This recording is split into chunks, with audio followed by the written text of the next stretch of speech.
Okay, then don't stay here anymore.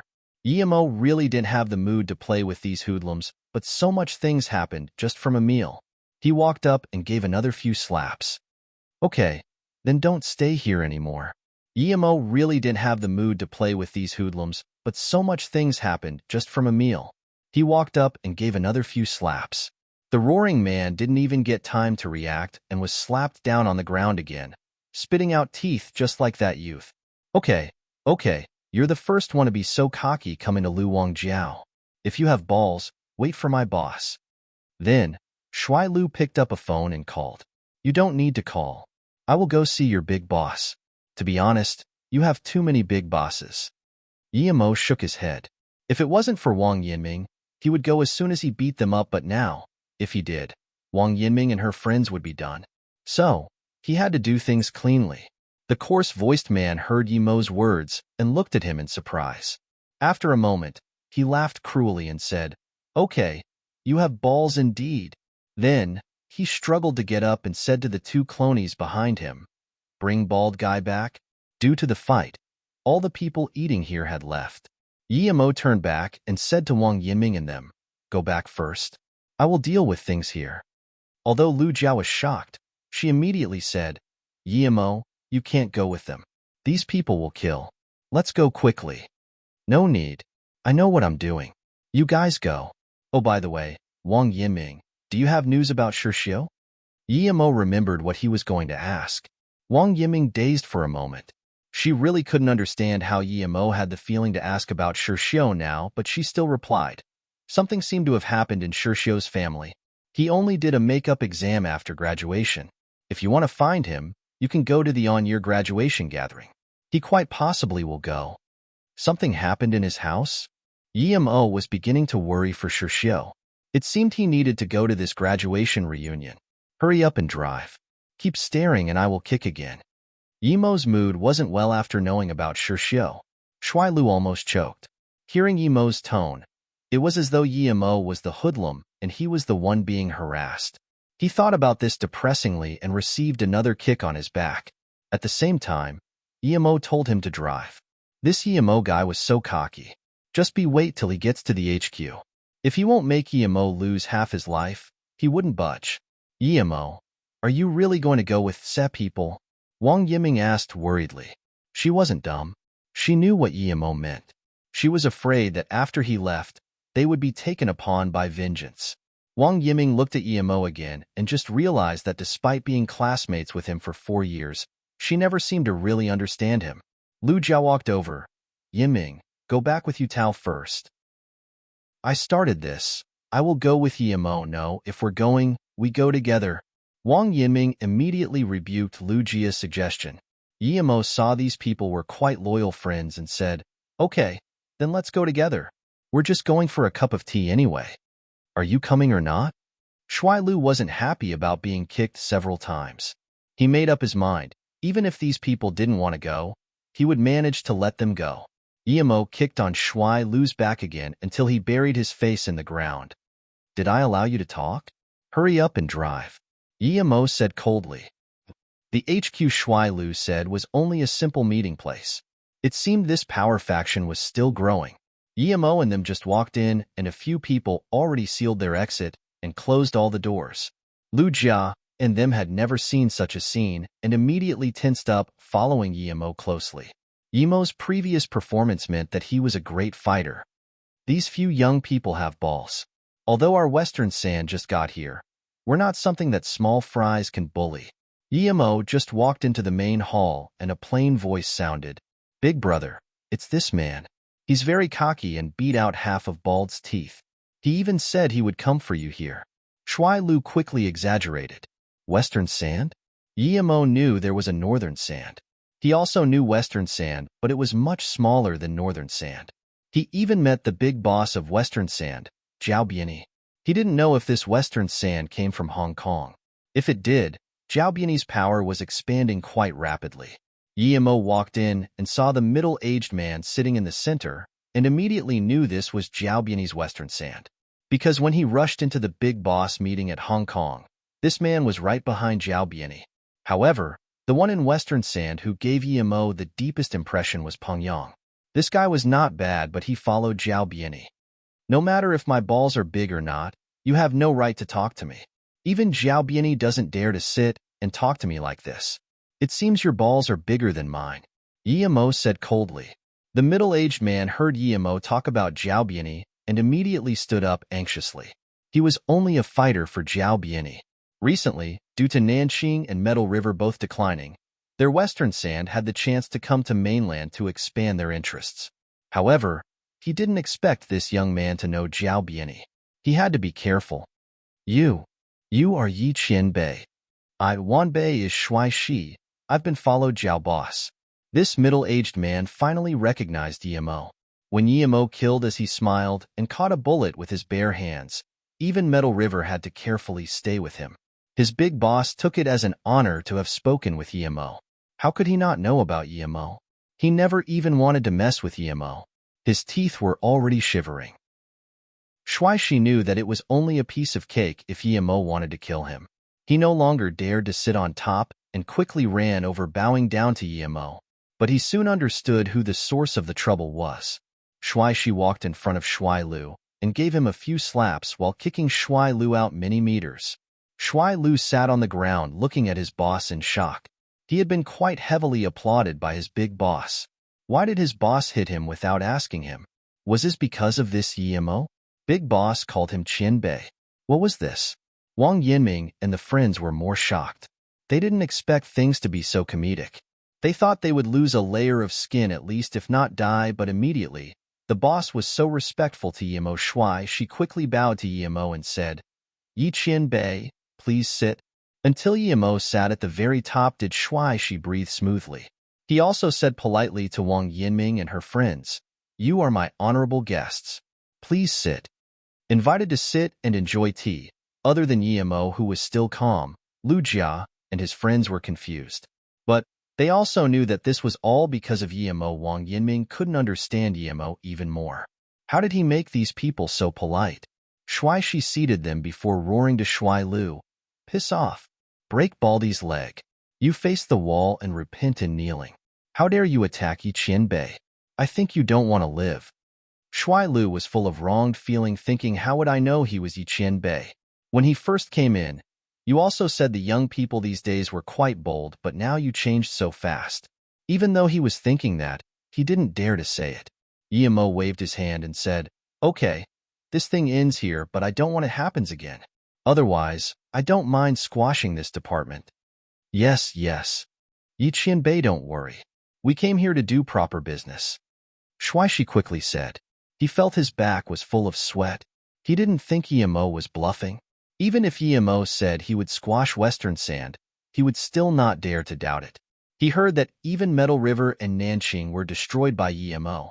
Although Western Sand was growing rapidly, they were far from being able to match against Nanxing and Metal River. Emo wouldn't care if these people were doing proper business or not. It was irrelevant to him. If it wasn't for Wang Yinming and her friends, he wouldn't even come today. Yi Qianbei, I have an important message to report to you. Shui Shi knew that Emo's impression of him wasn't too good already. He needed to get on Emo's good side. Oh, what is it? Emo knew Shui Shi's intentions, but he didn't mind. He didn't have the time to care about these people. Since this was done, he was prepared to leave. Shui Shi put on a smile and walked beside Emo. Qianbei should know about the blood coral, right? I heard it's very useful for ancient martial artists.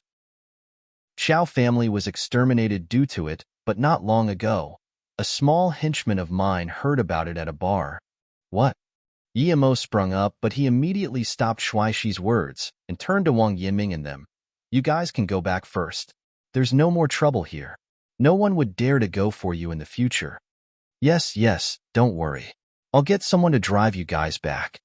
Shui Shi heard Emo's words and immediately said politely to Wang Yinming and them. After Wang Yinming and her friends left, Emo asked, Tell me, what news did you hear about the blood coral? After Wang Yinming and her friends left, Emo asked, Tell me, what news did you hear about the blood coral? Shui Shi rejoiced. He originally just wanted to suck up to Emo and didn't expect Yi Qianbei to be so interested in this news. He quickly said, Yesterday, an underling of mine was drinking at Lu Wang Bar and heard the conversation between two people. Then, Shuai Shi looked at Emo. Seeing that he was listening intently, he decided to reward that underling who got the news. In his excitement, Shuai Shi continued. One of the two was a woman. She told the other person that person was too strong. If the blood coral was related to that person, then she wouldn't intervene. She also said she didn't want to continue this mission. Even if this mission was done and she could be promoted to the Earth Department, she didn't want to do it anymore. She said that person wasn't someone she could kill. That man said that the organization would hunt her if she left mid-mission. Then, that woman sunk into silence and didn't say anything. Earth Department?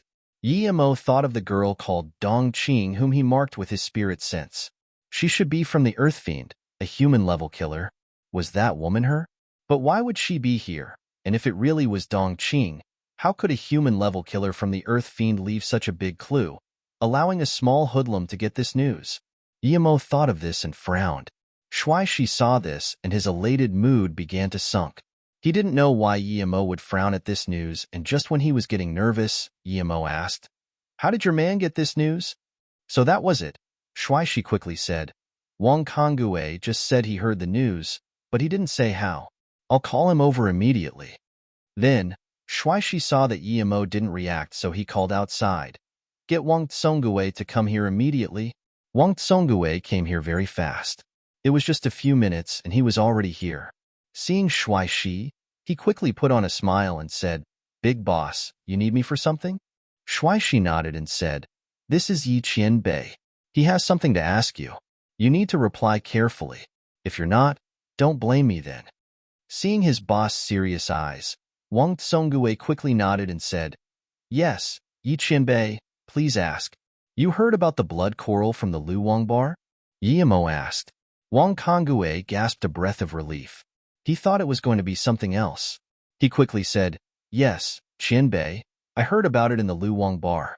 At the time I was drinking, and there were two people talking in the room next door, and I heard everything clearly." Emo sneered and knocked the table. "You are lying. If you keep lying, don't blame me for what's going to happen next." Shuai Shi stood up and slapped Wang Tsongue. "You don't want to fucking live. How dare you lie to Yi Qianbei?" "Oh." Wang Tsongue was slapped rolling away, but he didn't dare to wipe the blood from his mouth. He didn't get how this Yi Qianbei knew he was lying. But that wasn't important anymore. What was important was that if he kept lying, then perhaps his boss would really kill him. Wang Tsongue knelt and begged, "Big boss, have mercy. Everything I said is real. I just didn't hear it from next door. I know a manager of the bar, and last time when it was renovating, I put two extremely hidden cameras in the wall. I wanted to use it to sneakily record some things and use them to blackmail people. Yesterday, one man and woman got in the room. I thought something was going to happen, but they searched the room for a long time and didn't find anything, so they said those words. Big boss, Qianbei, everything I said is real." Emo nodded. It seemed that this Wang Tsongue had some capabilities. However, no matter how good he was, how could Dong Qing not discover the camera he installed? If Dong Qing only had such skills, then the so-called Earth Fiend killer was only so-so. Then what happened? Emo continued asking. Wang Tsongue didn't dare to hide anything and replied. In the next hour or so, the two didn't speak and just drew with paper. They didn't even touch each other's hands and left. I didn't get anything valuable. Emo was speechless. Wang Tsongue thought bed action was the only valuable thing. If there was no bed action, then it was all useless. This guy was a unique one. Just when Wang Tsongue didn't know what the Qianbei was going to do with him, Emo said, "Okay, bring me to that bar and see. Then show me that recording." "Yes, I'll call my friend immediately and tell him to bring the recording." Wang Tsongue was very cunning. He knew that this Yi Qianbei wasn't talking about those adult movies and wanted to know the content of the two's conversation. Lu Wang Bar was probably the biggest bar around. When Emo came in, he found that this bar was indeed recently renovated. No wonder Wang Tsongue could install cameras inside. Led by Wang Tsongue, Emo went into the room with the cameras installed. He looked at the place where the cameras were installed and couldn't help to applaud for Wang Tsongue's cunning. If he didn't have spirit sense, the cameras would be very hard to find. Wang Tsongue put the camera on the wallpaper. Not only was it small, but the camera lens was the black seed of the flower. There were so many flower seeds on the wallpaper. Who would compare them one by one? This guy was a natural. Wang Tsongue and his friends both looked shady, but because the recording was from last night, it hadn't been wiped. Yimo turned on the computer and checked the recording. The woman who appeared was Dongqing indeed. There was another handsome youth, middle build and short hair. This youth had a worried look. The two searched the room. From the lens, it could be seen that both were thinking about other things, so the search was careless. What they said was exactly as what Shuaishi had said. But then, they didn't talk. They were drawing something on paper. The image was covered by Dongqing's back, and Yimo couldn't see clearly. Until they left, most of the time, they were drawing on the paper and didn't talk anymore. When they packed the paper away, Yimo saw there was a coral that protruded at the side of the sea. He seemed to have seen this coral before not long ago when he came from the sea. He got some leads and stood up saying to Shuaishi, "Good, lucky I had you this time. You did very well. Next time I see Jiao Biani, I will tell him. I still have things now, so I'll be going first." Shuaishi's eyes were full of joy, and he quickly said more polite words until sending Yimo out. Until he saw Yimo's back disappeared. He still seemed like he couldn't believe it. He could come to Sanya completely because he had been with Jiao Biani for so many years and was given a chance. But now, it was different. He actually unintentionally got on the good side of Yiqian Bei. He would be rising into the heavens in front of Jiao Boss. The more he thought, the more Shuaishi was excited and turned around to his henchmen and said, "You guys must treat those friends of Yiqian Bei well. If any one of you dares to be rude to them, then don't blame me." It was more than 10 at night. Yimo was fast and came to the beach in 20 minutes. He found there was a big coral there indeed. Yimo jumped and landed on the coral. There was nothing on it and no people, but Yimo was happy. He felt the spirit sense marker he left. He left this on Dongqing before. With his current power, as long as Dongqing was within 5 kilometers, he would be able to feel it. And now, Yimo felt that spirit sense marker was in the sea, and it was about to leave his spirit sense range. Yimo didn't dare to wait and took out a wooden board. He stood on it and rapidly made way towards his spirit sense marker. It was only a few minutes, and a white yacht appeared in front of Yimo. Yimo went over quickly and found there was an old man in his 50s on guard. The yacht was parked there and not moving. Yimo got on the boat and scanned in. There were only 2 people inside. They were Dongqing and the youth he saw. Dongqing, is there really someone this strong? I've heard of the hidden sect masters, but someone you described is too absurd. This time, the authority even sent torrents. He's Earth rank yellow level modder. Perhaps we can gamble once. Plus, last time at the race, how can you be sure it was Yimo who did things? Plus, do you really think he can change the bomb under your eyes? That youth seemed to have thought for a while before saying hesitantly. Dongqing's face was pale and she shook her head. "Chengqing, you haven't been in touch with him. You don't understand how strong he is." Now that I think about it, I'm actually quite scared. I'm sure he did it right under my eyes, but I wasn't able to see it. Pausing for a moment, Dongqing continued. When he was talking to me, I had this feeling of my heart skipping beats. Then, when Wu Feng pressed the button, the car that exploded was his own. I was sure that if I didn't leave at the time, I would be in his hands now. Pausing for a moment, Dongqing continued. When he was talking to me, I had this feeling of my heart skipping beats. Then, when Wu Feng pressed the button, the car that exploded was his own. I was sure that if I didn't leave at the time, I would be in his hands now. And what? Chengqing immediately asked. Dongqing hesitated before saying, I suspect he has left a mark on my body. But afterwards, I kept washing myself and changing clothes, but that feeling of being marked is still there. I'm not sure if I'm being too suspicious or not, but my sixth sense is usually correct. If it wasn't for my sixth sense, I would have died at the mission in Hong Kong last time. Yimo listened and commended. This Dongqing really was a natural assassin. He could leave his spirit sense on an earth-level master like Jing Shi Weihao being found, but this Dongqing was able to guess it. Although she wasn't sure, but this instinct was amazing. Dongqing didn't even have a level in ancient martial arts. She was just a hitman. Chongqing dazzled for a while before saying, "You're thinking too much. How can there be such a mark in the world?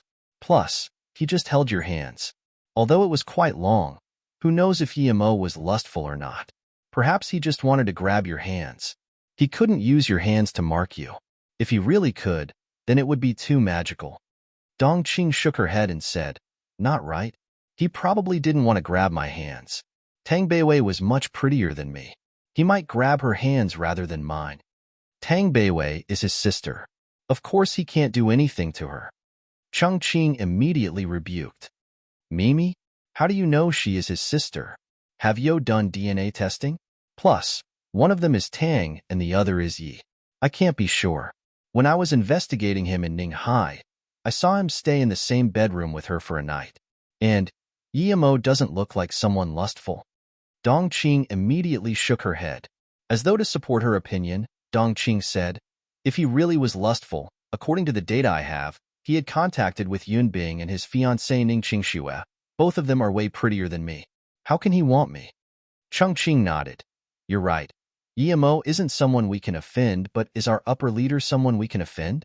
If we run, it's still death and a very gruesome death." Dongqing sighed. "If I were to choose, I would rather offend our superior and suicide. That Yimo is too scary. I investigated him. Nanxing, Metal River. Although these two organizations aren't destroyed by him, they are both declining due to him. I suspect even the Song family's downfall was due to him. Recently, the amphibian gang was exterminated. I suspect it to be connected to him as well because we got the blood coral at the Sharp Sea corner." "What about Xiao family? Is it also him?" Chongqing immediately asked. Dongqing remained silent for a while before saying, "I originally thought it was him, but after I got the new mission, I thought about it carefully. He probably didn't rob the blood coral. It might quite possibly be the Cha family. That's why I was desperate to go. I had the premonition that if I stayed with them, my life won't be mine." "Cha family? How can that be? When they collaborated with us, they never said they wanted the blood coral. Didn't they just say to kill Yimo?" Chongqing asked in surprise. Dongqing shook her head and said, "I don't know. If our hirer to kill Qiao Gang is the Cha family, then everything can be explained. But our hirer is the Yun family, and then in the end, the Cha family asked for cooperation to kill Yimo. I don't understand them. This time I didn't listen to the superior's order to stay at the Cha family and ran away. I'm probably already being suspected by the authority, because I suspect the authorities cooperated with Cha family on the blood coral. They wanted to lure Yimo, and I was just the bait. I don't know what's behind this, but I know if I went to the Cha family, I wouldn't be alive. Perhaps the authority already knew I had been marked by Yimo, and that's why they wanted me to go to the Cha family. So, even if I know where the blood coral is, I wouldn't take this mission. Although I still don't understand a lot of things, I'm sure that regardless if Yimo is connected to the blood coral, if I go, I'm dead for sure." Hearing about this, Yimo rejoiced. This Dongqing knew where the blood coral was indeed.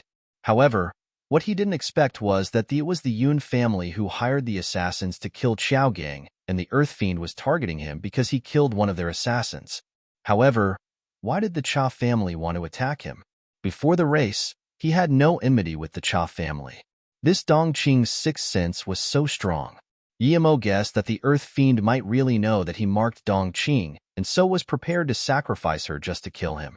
Other than him killing Earth Fiend assassins, there must be another reason. Otherwise, Earth Fiend wouldn't let their people be sacrificial pawns. "Sai, you should keep tracking Yimo. As long as you follow him, you don't need to do anything." Chongqing sighed. After long, Chongqing sighed. "What are you going to do then? If Yimo is really that strong, are you going to leave the organization? That is a very tragic path to death. Dying by yourself is better having your entire family die. Yimo always kill entire families. He's too cruel. I'd rather die in a secret place myself than let him find my family and kill them as well." Dongqing said helplessly. Chongqing sneered, however. "Dongqing, I've been at Earth Fiend longer than you. I know a lot of things you don't. I don't know if Yimo kills entire families, but I'm sure if you betray Earth Fiend, you will have your entire family killed as well." Those people are a bunch of maniacs. They are unreasonable. 5 years ago, when I just got an Earth Fiend, a chimbe of mine, he was a human-level purple killer. He was only one step away from Earth-level killer, but because he was trapped by his mission and went back a few days later, his entire family was killed. Our superior will really kill entire families. You just don't know. Huh. Dongqing never heard that her organization would kill entire families. This was too horrifying. She only guessed Emo killed entire families, but thinking about this, she worried her decision. Emo knew there was no point in eavesdropping anymore, so he walked out and said plainly, "If you work with me, not only will I not let Earth Fiend kill your family, I will even save you." Huh. Both Dongqing and Chengqing shot up. Emo appeared too suddenly, and they weren't prepared at all. Still, they reacted fast and put their hands at the waists at the same time. Obviously, they had their weapons at their waists. "It's you? Emo, how did you come over?" Dongqing immediately recognized who walked in. She slumped the hand at her waist. She knew that her killing blow was completely useless to Emo. Hearing Dongqing's words, Chengqing was astonished. He finally understood the terror of Emo. This was deep in the sea, and he didn't see any ship come near. He even let Fu Bo on guard, but a live person just suddenly appeared in the ship and his clothes were dry. It was as though he just appeared from next door. Even the most powerful Earth Fiend killer didn't have such power. No wonder Dongqing would fear Emo so much. He did have reasons for people to fear him. Emo sat down and poured a cup of tea for himself before saying slowly, "Dongqing, now isn't the time for you to ask me how I got here. I have my ways. You wanted to kill me with the tricks you planted under the car. If I want to kill you now, it wouldn't even bother me at all, and I have 100 reasons to kill you. I haven't killed you yet because I want to see if you know what's good for you. If you seek death, then I have no choice." Dongqing let out a long exhale as though putting everything down. The worry on her face disappeared. Sometimes, people are like this. They keep worrying before things happen, but once it really did happen, they would feel it's no use worrying. Might as well face it. "Yi Chimbe, I know you're very strong. You can kill us like ants. Earth Fiend isn't an organization that we can betray easily. To be honest, I have no good feeling towards Earth Fiend at all. We were forcibly taken into training. Only because we have nowhere to go. We want to achieve higher in Earth Fiend. Now that I offended you, you can kill me, but I just don't want you to attack my family." Dongqing seemed to realize there was death either way. Emo smiled plainly and grabbed Dongqing's wrist. He quickly sliced a wound on it, and before Dongqing could react, Emo let go of her hand. He pinched a small red goo in his hand. "Is this the reason why you don't dare to betray Earth Fiend? I've taken it from your body. You can talk now." Dongqing had her eyes wide open in shock and said horrifyingly after a while, How do you know that there's a control goo in my body? How could you force it out? You dare to hold it with your hand. Aren't you afraid it will go in your body?" Emo sneered. "This little bug can be called goo? Don't make me laugh." Emo sneered. "This sort of bug can be called goo? Don't make me laugh." Emo sneered. "This sort of bug can be called goo? Don't make me laugh." He thought about the bug monk who reigned dominance in the cultivation realm for a time. He had all sorts of bugs on him. Each goo he raised was 1 to 2 meters long, and the largest one was more than 10 meters. This small thing wasn't even a fly in the cultivation realm. Chengqing also amazed at the goo in Emo's hand. This was the first time he saw it out of the body. He knew that everyone who joined Earth Fiend must accept a goo from the Earth Fiend Goo King. If you leave or betray, this goo will be triggered and the goo bug will devour the heart of that person. It was helpless. He also heard the older generation say that if you had the Earth Fiend goo planted in you, you belonged to Earth Fiend for the rest of your life. Other than the Goo King, no one else could take the goo from the body. But now, he saw Emo take the goo out of Dongqing's body in 2 seconds and held it between his fingers, not fearing of it getting inside his body. Emo was this strong. Chengqing, who was planning to attack Emo, lost the intention to do so completely. He felt he had no chance on this youth at all. Although his sixth sense wasn't as strong as Dongqing's, he could feel that if he attacked, he would be killed immediately. Emo felt something wasn't right. Although this goo was like a fly to him, There was a dense life force coming from it, and Dongqing seemed quite withered after he took the goo out. Her face even seemed a little waxy. What was this? Qianbei, Yi Qianbei, you can remove the goo from my body? I. Chongqing immediately realized this was a rare opportunity after his initial shock. He also had goo in his body. If it was taken out, then wouldn't he be able to go anywhere he liked? He didn't have a family that the Earth Fiend could exact revenge on. Yimo knew his intentions, of course, and looked at him plainly. I can take it out of your body, but you need to answer my questions truthfully. If you hide anything, I can still search your soul. The last bit was a lie. He wasn't in Foundation establishment yet. If he wanted to search soul, he could only control Chongqing's mind and make him say it himself. However, the bad thing was that the information would be very incomplete. I'm willing, as long as Qianbei helped me remove the goo. I'm willing to answer any questions. Chongqing didn't have any hesitations at all. Okay. Yimo reached out his hand and sliced on Chongqing's arm. Although he took a little longer, but it was less than 5 seconds, and a yellow goo bug appeared on Chongqing's arm. Yimo held the bug and found there was more life force on it, and Chongqing was more withered than Dongqing. He was so weak that he almost fell to the ground. The color was different, and the amount of essence blood was also different. Was this related? Yimo squeezed, and the red goo was crushed. A faint yellow flame rose from the tip of his finger and burnt that goo to crisp. However, he didn't crush the yellow bug and still had it on his finger. Dongqing and Chongqing were shocked. They had seen many powerful people in the organization, some of them even having special abilities, but they had never seen someone as strong as Yimo. Yimo didn't say anything. He felt this goo was eerie. What was this? Do you know why the colors in your goos are different? Yimo felt it was similar to the body-devouring goo in the cultivation realm, but it also seemed a little different. He wasn't sure, so he asked. Chongqing and Dongqing glanced at each other and shook their heads. I don't know, but the goo you took out is about the same color as our status. I'm still a human red killer while Chongqing is a human yellow killer. The color of the goo matches our level. There are so many levels to a human level killer? Yimo murmured to himself, but he still didn't understand. Then, he asked, since you can't even see what colors your goos are, how do you rank up? Chongqing said, each person who enters Earth Fiend will have a goo planted by the Goo King. Usually, those who just got in have red color, then orange. Now, I just rose to yellow. The highest level of human level is purple. We have people who test us. If we pass, we will be given this badge. Then, Chongqing took out a yellow badge. It had 2 sharp daggers, and there was a head on it. It seemed quite eerie. Then, Chongqing continued. The Earth-level killers also have 7 colors, but their badge doesn't have the human head. It's Earth instead. Yimo took the badge and studied it for a while, but didn't find anything. It seemed like a normal badge. Seeing that Yimo was studying the badge, Dongqing also took out her badge and gave it to Yimo. Other than the color difference, everything else was the same. Yimo held the badge and asked, that is the heaven-level badge, a piece of the sky with 2 daggers?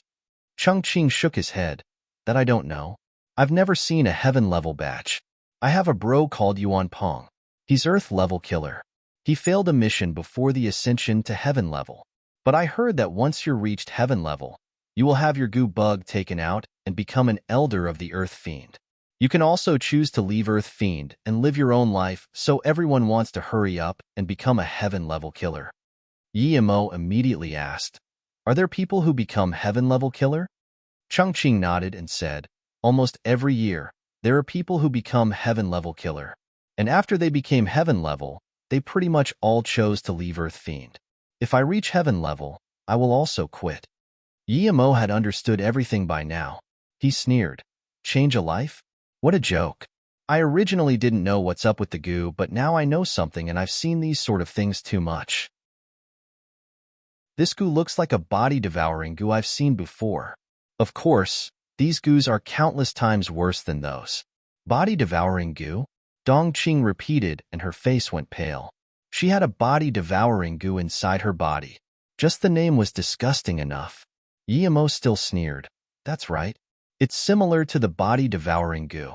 It's a parasite in the host and devours the essence blood of the host. It can also devour life force, so once the host kills someone, the victim will have their life force devoured by the body-devouring goo. Then, it will use the host's blood essence to nourish itself. So the more you kill, the more lively it is. Chimbe, so you mean that we're using our own blood essence to feed the body-devouring goo? After we kill people, the life force of the dead is also eaten by the goo? Chengqing's face went pale. He couldn't accept such thing. Indeed. Yimo nodded and continued. The person who planted the goo in you has nefarious intentions. 1. is to stop you from betrayal, of course, but the main reason is for the goo to get more essence blood and life force. The more focused you are when killing, the better it is for the goo. Yimo looked at the two who were pale and said, "This goo only just started in your body, and you guys are already so withered when I took it out. And this goo is still struggling in my hands, wanting to eat more of your essence blood. It can be seen. The leaving Earth Fiend once you reach heaven level is a lie. If I'm not wrong, then the heaven level killers have right body devouring goo. Once it is taken out, the host will immediately become extremely weak. Then, the goo would immediately devour the host, eating their life force and essence blood clean." Dongqing and Chengqing's faces were pale. After a long, Dongqing said shakily, "Why are they doing this? Each heaven-level killer is a genius among killers. Why are they killing their own men?" Although they already believed what Yimo said to be is true, this was too absurd. Yimo sneered. "That's because the goo is ripe and the goo farmer can harvest. The person who planted the goo in you is using the life force and blood essence of the ripe body devouring goo to cultivate some sort of thing. This guy is strong indeed." Yimo had to approve of this goo farmer's calculations and plan. This was pretty much farming a bunch of pills that can cultivate. When he needed them, he could take them. Although these goos are far from the body-devouring goos, but their properties were pretty much the same. Being able to find such a goo and someone who could control them so well on Earth was quite astounding. So that's how it is. Chengqing gasped a long breath. Obviously, he already believed Yimo's words. "Chengqing, do you know something?" Dongqing immediately asked. Chengqing's face looked black and said, "I finally understand why Yuan Peng brother died. The last time he went to do a mission, he was already an Earth Purple level killer, and that mission wasn't very hard, but he wasn't able to finish it. Now I know, he must have been harvested by the Goo King." Yimo frowned but didn't say anything. If this was the truth, then that Goo farmer must not be underestimated. Earth Fiend had been around for so many years. This guy had devoured countless blood essences and life forces. Next time when he went to annihilate the Earth Fiend, he needed to be careful of this guy. Yimo frowned but didn't say anything. If this was the truth, then that Goo farmer must not be underestimated. Earth Fiend had been around for so many years. This guy had devoured countless blood essences and life forces. Next time when he went to annihilate the Earth Fiend, he needed to be careful of this guy. But now, he didn't have the mood to care about that. Thinking about this, he waved his hand and said, "Let's put that aside now. Tell me where the blood coral is first." Dongqing came back to her sense and hearing Yimo's question. She quickly replied, "After I left the race, I thought of running as far as possible because I didn't dare to betray the organization. So I contacted them, and they gave me a new mission. That is for me to return to the Cha family immediately. At that time, I guessed that the blood coral might quite possibly be at the Cha family. Just when I was hesitating, Chengqing came and found me." Chengqing quickly nodded and said, "The uppers sent me to help with Dongqing, but I knew it was surveillance. Because when Dongqing left Huzhong, she didn't report and made up a story afterwards. The uppers probably don't know that I knew Dongqing. When I was young, I was raised by Dongqing's parents for a while. Later, we realized we were in the same killer organization, so we pretended we didn't know each other well. The organization does not allow us to contact each other, much less have a good connection." Yimo nodded. Dongqing's subconscious actions were right. Her sixth sense was very accurate. It seemed that the Earth Fiend did intend for her to be a sacrificial pawn, sending her to the Cha family. The intention was to lure him to the Cha family. The other reason was probably to prevent Dongqing from falling in his hands first and leaking information about the Earth Fiend. What Yimo was confused was that how did the Earth Fiend people know he marked Dongqing? And how did they know he would follow her? Were they just guessing? Yimo looked at Dongqing and said, "Not bad. You can guess your uppers are using you as a sacrificial pawn. Then let me ask again. Has the Cha family seen Chengqing? Do they know him?" Chengqing answered, "They don't know me for sure. I've never been to the Cha family. Most of my missions are in the Macau and Hong Kong region." Yimo nodded and said, "That's good, and where is your HQ?" "The mainland, Hong Kong, and Macau killers gather annually at the Hong Kong Pu Temple. As for other countries, I don't know, but I know that other than the HQ at Hong Kong, there are at least 3 other HQs. I just don't know the exact locations." Chengqing replied immediately. Hong Kong Pu Temple? Yimo went there last time and annihilated the Detang there too. He didn't expect the Earth Fiend to be at such a chaotic place. "Okay, in that case, Chengqing, you leave first. Tomorrow, I will go with you and Dongqing to the Cha family." Yimo immediately took out a plan of action. This was the best way because he can get the blood coral simple and easy. "You want to pretend to be Earth Fiend?" Chengqing looked at Yimo in shock. After half a beat, he continued, "There are many strong people in Earth Fiend. If they really want Dongqing to be a sacrificial pawn, there will definitely be stronger people there. Are you really going to go? Sacrificial pawn?" Yimo sneered. "I'll show them who is the real sacrificial pawn. Yi Qianbei, can I ask you why you killed the gu from Dongqing but still have my one on your hand? I feel not safe." Chengqing stared at the yellow bug. As long as this bug wasn't dead, he wouldn't feel safe. Yimo didn't answer. He knew it wasn't easy to grow these gus. Other than what he told the two, the body-devouring gu also had another special property. That was once the host died, it could fly back to the gu farmer and kept being used again. And the essence blood wouldn't disappear. The reason Yimo kept this was to make a spirit sense mark on it and let the gu fly back to keep a lead. In case in the future, he couldn't find the gu king. He had made up his mind. Once he got the blood coral, he would find a place with good spirit chi and break through. The first thing he would do after that was to go find trouble with the Earth Fiend. Of course, he wouldn't tell this to Chengqing. If he was captured by the Earth Fiend again, then his plan would be spoiled. Dongqing really wanted to ask if Yimo marked her body, but seeing that Yimo didn't answer Chengqing's question, she didn't dare to ask. Yimo turned to Dongqing and said, "Dongqing, if you are willing to take me to Cha family, I can't pretend your attacks on me never happened. I will also teach you ancient martial arts, letting you have the power to protect yourself." "I agree." Almost immediately, Dongqing agreed. First, there was nothing she could do in Yimo's hands. Secondly, she knew about ancient martial arts. Those who could reach Earth level were all ancient martial artists. She knew the cultivation method for it was very valuable. If she didn't accept it, she would be an idiot. Chengqing looked at Dongqing in envy, but he knew he couldn't replace Dongqing and go with Yimo. Dongqing saw Chengqing's envy and asked Yimo, "Qianbei, if I get this, can I teach it to Chengqing?" "Of course." Yimo agreed without hesitation. That wasn't even a problem to him. He got these from killing anyways.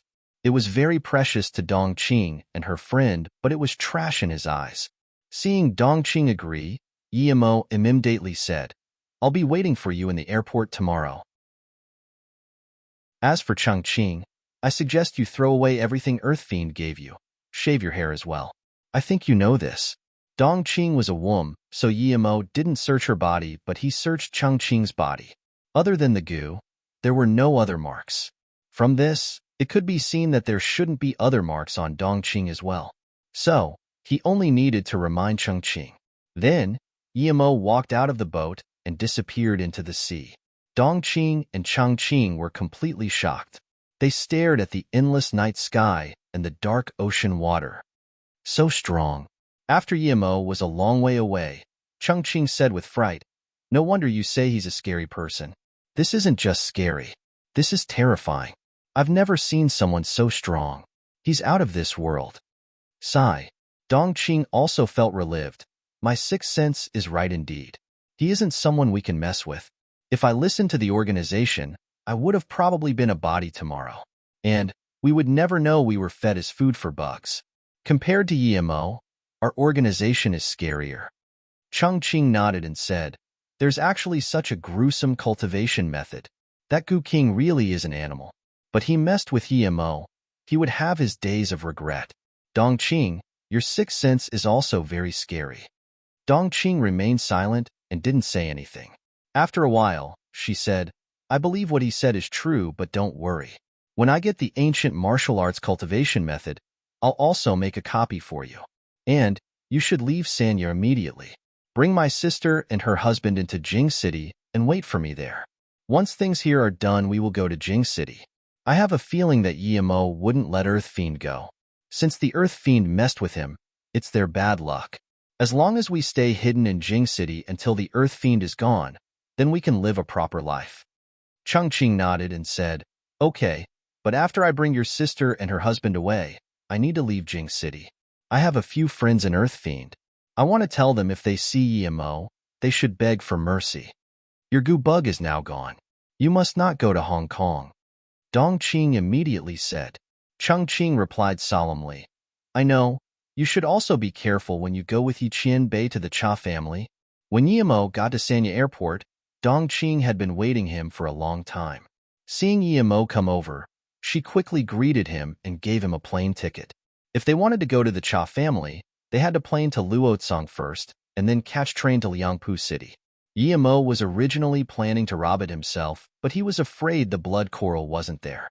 Now that he went with Dongqing, perhaps he could get it straight away and then start a carnage. Even if the thing wasn't there, they would tell Dongqing where it is. They wanted to ambush him, then don't blame him for what's about to come. Now Yemo had a new view of Earth Fiend. Originally, it was just a mere hitman organization. Even if it was international, he wouldn't care. He only needed to wear a defense artifact, and he could prevent all sorts of assassinations, but now, it was different with a goo cultivator. What if this guy exceeded Earth level? Plus, even if this guy was still Earth level, what threatened people in the cultivation realm the most was goo keepers. The bug monk at the time, no one dared to mess with him. When he was in golden pill state, he was already invincible in the same state. There was no other reason. His bugs were too many, and Yemo suspected that the Goo King also wanted the blood coral. He was already strong with the goo. If he got the blood coral, then even Yemo was a bit worried. Liangpu City was originally just a small city, but it had been developing rapidly in the past decade. It had already become a medium-sized city and still had room for improvement. Liangpu City was originally just a small city, but it had been developing rapidly in the past decade. It had already become a medium-sized city and still had room for improvement. Although a lot of ancient martial artists knew about the Jiang and Cha family, even some people from the hidden sects knew about them, they weren't famous in Liangpu. The only famous thing was those old houses of the Cha family. The only reason many people knew about the Cha family was due to those old houses. The houses weren't worth much when the city was just a small city, but when Liangpu became a medium-sized city and had rails connected to Luotsang, the housing prices rose rapidly. It's said that the Cha family houses were worth countless times more. And the houses were at the Golden Place in Liangpu, so they were worth more. Due to the rise in Liangpu land, and the Cha family houses were at Optimum Place, it attracted a lot of land developers. There were a lot of developers who wanted this land, but the only one who had the capability was the Honghua Corporation. There was no land the Honghua Corporation couldn't get. So when the Honghua Corporation was checking out the Cha family houses, many people were waiting for the Cha family to move. But what everyone didn't expect was that when this was just brought up, the Honghua Corporation canceled the plan in half a month. There was no other reason but all of the authorities of the corporation disappearing in one night. Even most of their families disappeared. This created a huge uproar, and after government investigation, it was because the Honghua Corporation had been tax avoiding and corrupt that they feared apprehension and left the country in one night with their wealth. Whether this is true or not, no one dared to make a move on the Cha family houses again. When Dongqing and Yemo arrived at the Cha family, they received a warm greeting by the leader of the family, Cha Rulong, at least superficially. When Yemo first stepped foot in the building, he felt a strong Yin Qi, or perhaps Earth Yin Fiend Qi was more accurate. It wasn't a good idea to live in houses with such a strong aggressive Qi, but what made Yemo more bewildered was that although the Cha family was big, he didn't see much family members there. There were only a few servants, and most of them looked emaciated and tawny. They were obviously affected by the fiend chi here. It seemed the Cha family didn't live here, and the houses were only a place that the Cha family cultivated. To be exact, the Cha family didn't want to leave the fiend chi behind. It seemed that the Cha family's ancient martial arts cultivation was related to Earth Fiend. They obviously weren't good people. The backyard of the houses was barricaded, and foreigners were not allowed in. But Yemo scanned his spirit sense and knew that there were no people there other than some ancient martial arts cultivators. Mrs. Dong, last time, you left without saying goodbye. I really didn't know who you were. I apologize for that now. Cha Rulong said with a face of guilt, but his guilt was gone immediately. Then, he turned to Yemo and said, You must be Mr. Changqing. Please, come inside. Then, Cha Rulong's smile grew more hospitable. Cha Rulong looked like he was in 50s. His face was white without a beard. He was at yellow-level middle stage and seemed to have a solid foundation. Yemo looked at Cha Rulong's expression. Although it immediately returned to a hospitable smile, he still saw the shock when Cha Rulong saw him. Although he changed his face slightly, it wasn't something special. Yemo was sure that Cha Rulong wouldn't be able to tell. Since Cha Rulong shouldn't be able to tell that he was masqueraded, but was still shocked when he saw him. The only explanation was that Cha Rulong recognized he wasn't Changqing. Or, it meant that he had seen Changqing before or his picture. Yemo didn't expect the Earth Fiend to be so meticulous. They even sent Changqing's picture over to Cha Rulong. The only explanation for this was that either the killer was being abandoned by the organization or the hirer was very intimate with the hitman organization. It seemed that Changqing and Dongqing's relationship was already known by their organization. Pity these two thought the organization didn't know their relationship. Indeed, I'm Changqing. Even though Cha Rulong recognized he wasn't Changqing, he might as well play along with the act. Cha Rulong had a face full of smile. I'm Cha Rulong. It's an honor that you two can come to our Cha family. As Cha Rulong spoke, he already led Yemo and Dongqing into the guest quarters. As soon as Yemo came in, he scanned the whole place with his spirit sense. When he and Dongqing first came in, there was 2 people at the door. Inside, there were 3 people. Other than Cha Rulong, there were 2 normal martial artists. Yemo noticed them. They weren't killers. But when Yemo scanned his spirit sense underground, he immediately understood what was going on. The ground was hollow. There were 2 people each hiding under the left and right guest chairs. Yemo noticed that they weren't ordinary killers. They were probably Earth rank killers. TL note: the Earth rank for killers does not mean they have Earth level power. It's just a status within the Hitman organization. Yemo scanned his spirit sense out and soon found another Earth-level killer hidden at the roof. There was also another killer underground. This wasn't the first time Yemo was in this situation.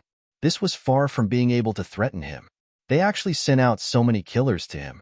This Earth Fiend really didn't underestimate him.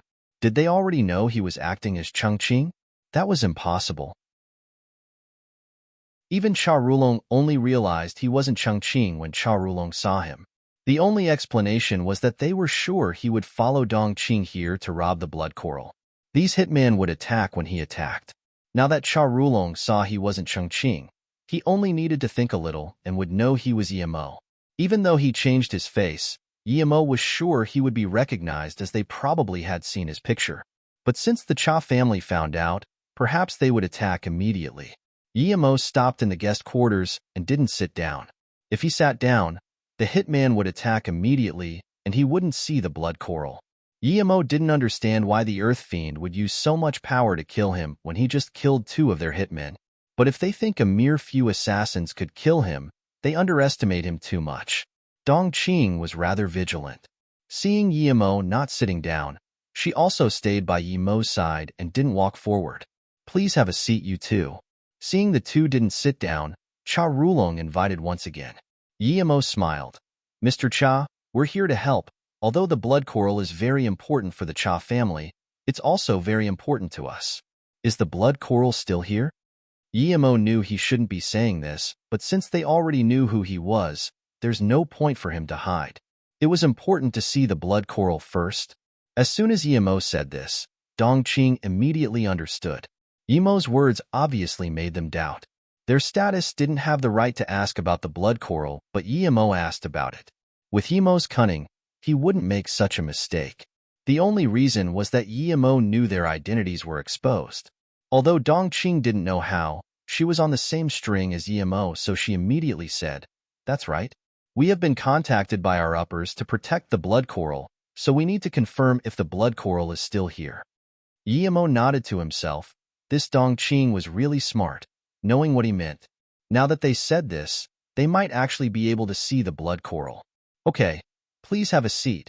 I'll get people to bring the blood coral for your examination immediately." Cha Rulong then said to the person behind him, "Bring the blood coral here immediately." They didn't seem to worry at all of being known as the culprit behind the Chow family massacre, nor did they doubt Yemo. "Please have a seat, you two," Cha Rulong said to Yemo and Dongqing once again. Yemo smiled and just sat down to the chair next to him. Cha Rulong saw Yemo's actions and rejoiced, but Yemo didn't seem to see it at all. The moment he sat down, his flying sword already pierced into the ground along the foot of the chair. Before the killer could move, Yemo's flying sword severed his head. The goo bug inside his body didn't even get a chance to escape. Then, Yemo controlled his flying sword and killed the hitman underneath Dongqing.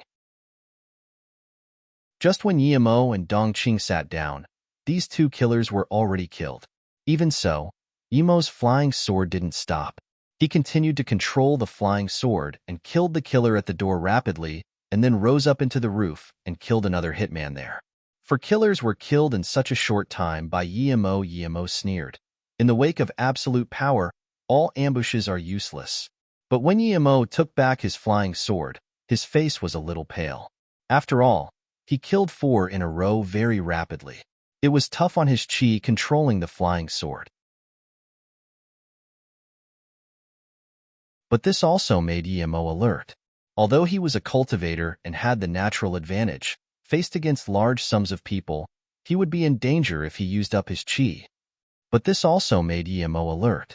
Although he was a cultivator and had the natural advantage, faced against large sums of people, he would be in danger if he used up his chi. Yemo also knew that his spirit chi would be consumed a lot due to the positions of the 4 killers. If they were just in front of him, he wouldn't use so much spirit chi, but that was no excuse. Cha Rulong saw Yemo and Dongqing sit down and was overjoyed. He laughed. "Come help them, poor T." In the agreed code, if Cha Rulong said these 4 words, the killers would attack and he would help them from the side, but after he said the code word, there was nothing. At that moment, Cha Rulong's face sunk. What was this? Was he really from Earthfiend? That's not right. The person impersonating as Chung Qing looked really like Yemo. Of course Yemo knew what Cha Rulong was thinking about, but his spirit sense stayed on the guy going to get the blood coral. After he went into the backyard, he kept walking and disappeared out of spirit sense range. Cha Rulong was uneasy, and seeing Yemo look at him, he was more worried. Just when Yemo thought the blood coral was no longer at the Cha family and was taken away by the Earth Fiend people, that man who went to get the blood coral appeared. He was followed by 2 ancient martial artists next to him.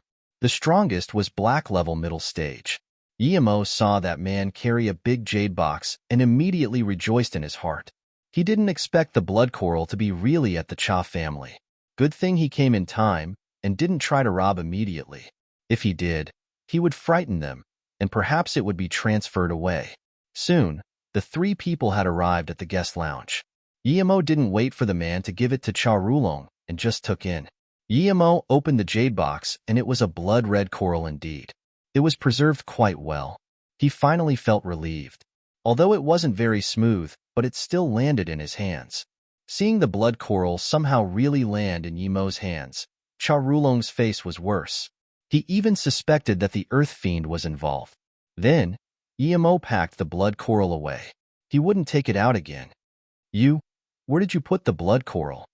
Cha Rulong dazed for a moment and realized that big jade box was gone. There was no way you can put away such a big box without being seen. Cha Rulong immediately began to worry. Yemo said plainly, "I came to get the blood coral. Since you've already given it to me, it means that you did well. I'm going, see ya." Then, he got up and was going to walk outside. Dongqing quickly followed. "Stop. Cha Rulong was desperate and yelled. Emo looked coldly at Cha Rulong. Mr. Cha, what is it? Although you sent people to assassinate me, but I'll let you go on account of the blood coral. If you are still going against me, then don't blame me for helping Xiao Gang get his revenge. You know. Cha Rulong finally realized that from the start to the beginning, Emo already knew he recognized him. The Earth Fiend people still didn't attack. Cha Rulong suspected he was tricked. Thinking about this, Cha Rulong pressed a bell hidden in the table. It was a mere few minutes, and Emo's spirit sense scanned those scouts all rushed into the guest lounge. Soon, Emo and Dong Qing were surrounded by more than 20 people. 5 of them were actually yellow level and 2 were black level. In a modern city, this power was enough to wipe everything. Dong Qing was originally wondering where Emo put that big blood coral away, but seeing that so many masters had surrounded them, her face went pale. She was dumb. She was no match for any one of them, even when it was an ambush. Much less there were more than 20 here. Bring out the blood coral, and I can let you go. Cha Rulong was already suspecting if the Earth Fiend betrayed them. The 4 killers still hadn't moved, but they all had their faces covered, and he didn't know any of them. Although he was certain he could kill Emo, but he didn't know where Emo put the blood coral away. Before he saw the blood coral, he wouldn't attack. Emo looked at Cha Rulong and said, I'm curious. Why did the Goo King of Earth Fiend leave the blood coral with you, and even send people to help you?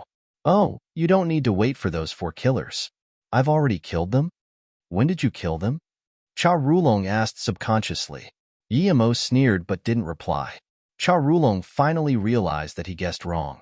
Earth Fiend didn't conspire with Emo just killed the 4 killers.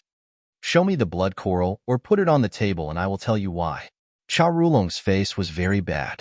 Then, he had a cruel look on it. If you don't tell me, even if you can escape from our Cha family, but I will kill all of your family. If we can kill the Chao family, we can annihilate your Yi family, and there is Ning Qingxue, right? I will make sure she dies very happy. Emo's eyes went cold. He wasn't planning to kill them all, but Cha Rulong successfully challenged his bottom line. Looking at Emo's cold eyes, Cha Rulong felt his body shake as though he did something stupid. Emo said coldly, Mr. Cha, you've successfully pissed me off. Very well, I will slaughter you Cha family clean today. What a joke. That black-level martial artist who guarded the blood coral scanned at Emo and then said to Cha Rulong, Leader, no matter where he hid the blood coral, it can't be outside this room. As long as we kill him, we can find it. Why bother talking to him? Then, he stared at Emo, not hiding the killing intent in his eyes at all. Cha Rulong's eyes flashed. He thought that person was right. No matter how strong Emo was, they only needed to kill him today. He nodded and said, Go at once and kill him. I don't believe this blood coral can be outside this house. The people heard Cha Rulong's words and charged together. They were all cultivating related in Fiend Chi before they even got close. There was a bleak, windy feeling. Dong Qing was invaded by this chi and shivering. She couldn't even stand properly. But Dong Qing immediately found that their attacks couldn't seem to reach her body as though it was blocked by something. Emo took out the long sword he took from Bien Po. Swiping around, blood splashed. It was only a few minutes, and those 21 people attacking Emo only had that black-level warrior remaining. However, one of his arm was cut off. At this moment, he was frozen. He had never expected a black-level master like himself with so many other people would almost be completely wiped out in only a few minutes while attacking a young man who had no inner chi flow. Cha Rulong looked at the room full of bloodied bodies and his face was white as paper. He knew Emo was strong, but didn't expect him to be so strong to this extent. What sort of being did he get as an enemy for the Cha family? He thought his Cha family wasn't something that the Song family could compare, but in fact, he was wrong.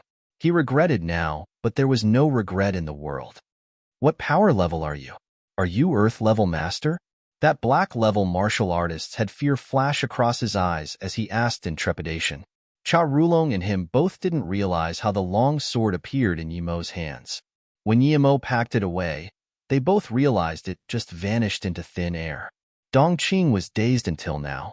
Seeing the bodies and blood everywhere, She could no longer hold the fear in her heart and ran to the side vomiting.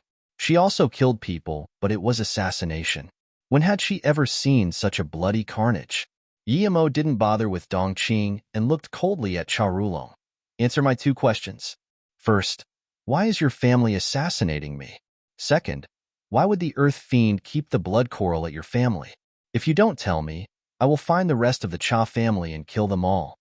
After being dazed for a long time, Charulong suddenly laughed.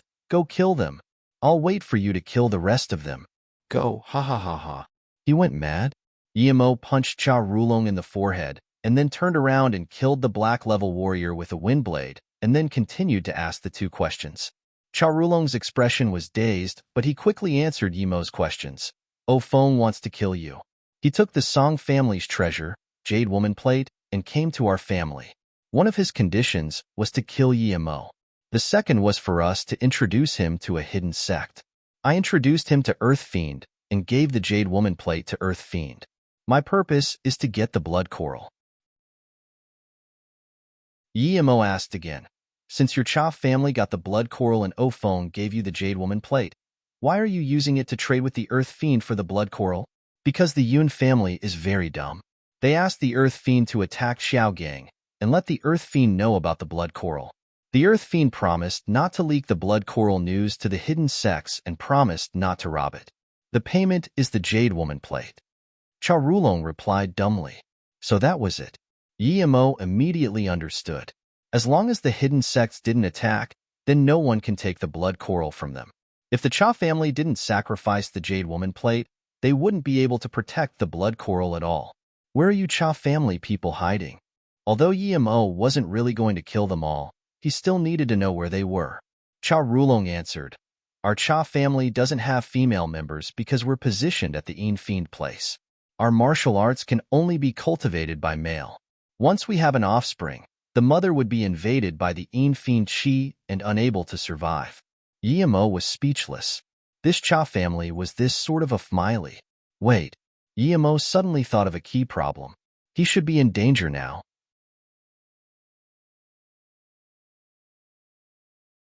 Looking at Dongqing, who was still vomiting, Yimo casually killed Charulong with a wind blade and dumped him with the rest of the Cha family people. Then, he threw out tins of fireballs and burnt the entire house to dust.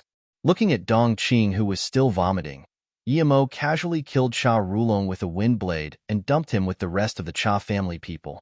Then, he threw out tins of fireballs and burnt the entire house to dust. Huh, you? Dongqing happened to turn around now and saw the fireball Yimo made. She was truly shocked. This was out of her comprehension. Who was he? Dongqing looked dumbly at Yimo. She finally believed that there were unimaginable masters in this world. Yimo looked at the dazed Dongqing and took out an ancient martial arts booklet and a porcelain vase and gave them to Dongqing. This is taken from a black-level peak stage master, and these pills are to assist in cultivation. These are now yours for showing me the way. Without these pills, you might not get anywhere even in decades considering your age. But with these pills, that will be different. These medical pills are far from real pills, but they can let you reach black stage within 5 years. And one thing is, we're both really in danger now. I believe you have realized that as a hitman. It's best if you leave as soon as possible. Then, Yimo thought and gave 2 fireball charms to Dongqing. These are 2 charms. They can save your life. In time of danger, just throw them at the enemy and say Lin. As for other things, I won't help you. Go now. It's all up to you if you can escape from Earth Fiend. I think your organization is already starting to suspect you. You should know in your heart too. I think your organization already know about your relationship with Chongqing. Dongqing finally reacted and bowed to Yimo. Thank you, ye brother, for saving my life. If I don't die, I will pay you back. Yimo waved his hand. No need for that. Plus, it's not even certain if you can escape from Earth Fiend. They will hunt us fully soon. It's completely your fate if you can run away. Hurry up and go now. I still have some businesses. Dongqing bowed again and quickly left Cha family and disappeared. Seeing her disappear, he knew that since Dongqing was so smart and her sixth sense was so accurate, she would quite possibly escape from Earth Fiend. If she still couldn't escape, then he couldn't really help her. He did what he could. The reason Yemo knew he was in danger was because he knew that the Cha family gave the Jade Woman plate to Earth Fiend as a deal. Perhaps the Earth Fiend wouldn't disclose the Cha family got the blood coral, but they would if they knew he got it. Perhaps at this moment, the Earth Fiend already knew something happened to the Cha family and had dispatched large numbers of hitmen while spreading the news of the blood coral wide. Although Earth Fiend was an international organization, they were connected to the hidden sects and could notify the hidden sects about the blood coral. In the eyes of ancient martial arts cultivators, the blood coral was much more important than the blue flower blue leaf grass Yemo got last time. It's said that the blood coral could be made into soup that allowed earth level to reach great heaven level. However, the Chow family and others didn't even know how valuable it was and tried to use it to ascend to yellow level. It was such a waste of something so valuable. If it was just some hidden sect martial artist coming to rob it, Yemo wouldn't care, but it involved too much. Once too many people came, Yemo wasn't sure if he could escape. His flying sword wasn't invincible. Once people knew his fighting style, they only needed 2 to 3 earth levels to control his flying sword and have 2 more earth levels surround him. Then, he would be dead for sure. Even if they didn't control his flying sword, they only needed to gang up on him and his spirit chi wouldn't be enough. Once he used up too much spirit chi, it would be the time he died. Yemo knew that without a flying sword, his real power was only about the same as an Earth-level elementary stage. The reason he could easily kill Earth-level and subjugate Zhang Zhihui was completely because he had a flying sword and spirit sense which the ancient martial artists didn't know about. The gap between Dao cultivation and ancient martial arts grew bigger the later. It got until eventually, ancient martial artists were just insects in the eyes of cultivators. But in the early stages, Dao cultivators were no match for ancient martial artists. Yemo was in this early stage. He hasn't even become a Dao cultivator completely. If Yemo wasn't involved in martial arts a little and his power level was decent, he would have been long dead. Yemo knew the Earth Fiend did things fast, and now that he was probably exposed, there was probably a lot of hidden sect masters rushing towards Liangpu. But he couldn't leave now. This Een Fiend place was too precious. A Een Fiend place like this definitely had the Een Fiend bead. He wouldn't pass by such thing. Although he had no use for it now, this Een Fiend bead was very useful for ghost cultivators and making artifacts. Een Fiend bead was worth a city and was rare even in the cultivation realm, much less on Earth. In the cultivation realm, the Een Fiend bead was worth much more than a blood coral. Plus, this bead was very harmful to ordinary people. It would benefit others and himself if he took it. If he didn't take it now, perhaps someone would recognize it, and by the next time he came, it would be gone. Yemo believed it would only take him an hour or 2 to take the Een Fiend bead. He didn't believe he would be surrounded in 1 or 2 hours in Liangpu. Far away in a luxurious private mansion in Hong Kong, a man in blue pajamas with a face of bleakness sat in a grandiose lounge with a hand holding a yellow bug. If Chongqing saw this, he would immediately understand this bug was the one Yemo took off him, but it somehow got here. It seemed the bug flew a long distance and was quite fatigued. An almost nude maid brought in a plate of fruit and milk and walked over lightly. She walked in front of the man and knelt, carrying the plate with her head and saying in a soft voice, "Master, please have some breakfast." The bleak man picked up the fruit plate and put it aside. The kneeling girl looked up in surprise. This had never happened before. Even when the master needed their service, it wouldn't be at breakfast time. This man dropped the bug, and the bug quickly burrowed inside the woman's body. The woman screamed and fell on the ground. Soon, the blood from her face was all gone, and she became a pale body in a few moments. But immediately, a man came and carried the body away. The goo bug flew back in the man's hands. However, the bug wasn't in a withered state anymore and became lively. The blue-clothed man got up and said bleakly, "Chongqing was killed and no news got back. The thing in Liangpu must have gone out of control. This Yemo really exceeds my expectations. I wonder how a goo would be like after feeding it someone like him. Let Sha1 contact the hidden sections. Tell them about the blood coral. Earth Fiend will fully cooperate with them. I just want Yemo, dead or alive." "Yes." Someone in the corner replied and left immediately. This Cha family is really useless and they call themselves semi-hidden family. They can't even keep a mere blood coral. I just told them to keep for a week and they can't even do that. The blue-clothed man snorted. If Cha Rulong knew about this, perhaps he would crawl out from the ground and say it was their Cha family who robbed the blood coral and gave the earth fiend the jade woman plate in order to shut their mouths. Even so, this man still said the blood coral was placed in the Cha family temporarily. Perhaps Cha Rulong never expected this to happen. The hidden sects stayed hidden, but if they came out, they would fight for interest. With the foundation of the Cha family, they would be feeding an organization like Earth Fiend free benefits if they tried to scheme with them. Even if Yemo didn't take their blood coral, it would eventually become the Earth Fiends. Why did the semi-hidden family fall? It was because their brains were rusting and still wanted to live in a busy city. If the Cha family didn't have a Een Fiend place, they would have been long annihilated. Or if someone knew about the Een Fiend bead's worth, the Cha family would have been long devoured as well. News of the blood coral spread amongst the hidden sections. Sometimes, as long as the news got out, it spread very fast. Countless hidden sect masters rushed towards Liangpu, this small city. The U Association auction couldn't attract everyone, but the appearance of the blood coral almost got all the hidden sect masters coming. Now, the hidden sect martial artists hadn't had someone reach Great Heaven State in almost a few hundred years, except for the inner hidden sections. The real inner hidden sects rarely appeared before the world, so the people outside didn't know if they had Great Heaven level masters. But the outer hidden sects and the semi-hidden sects, the latest Great Heaven State person would have to be traced back to the beginning of the Ming Dynasty, the old Taoist Zhang Sanfeng. TL note: Zhang Sanfeng is the creator of Tai Chi.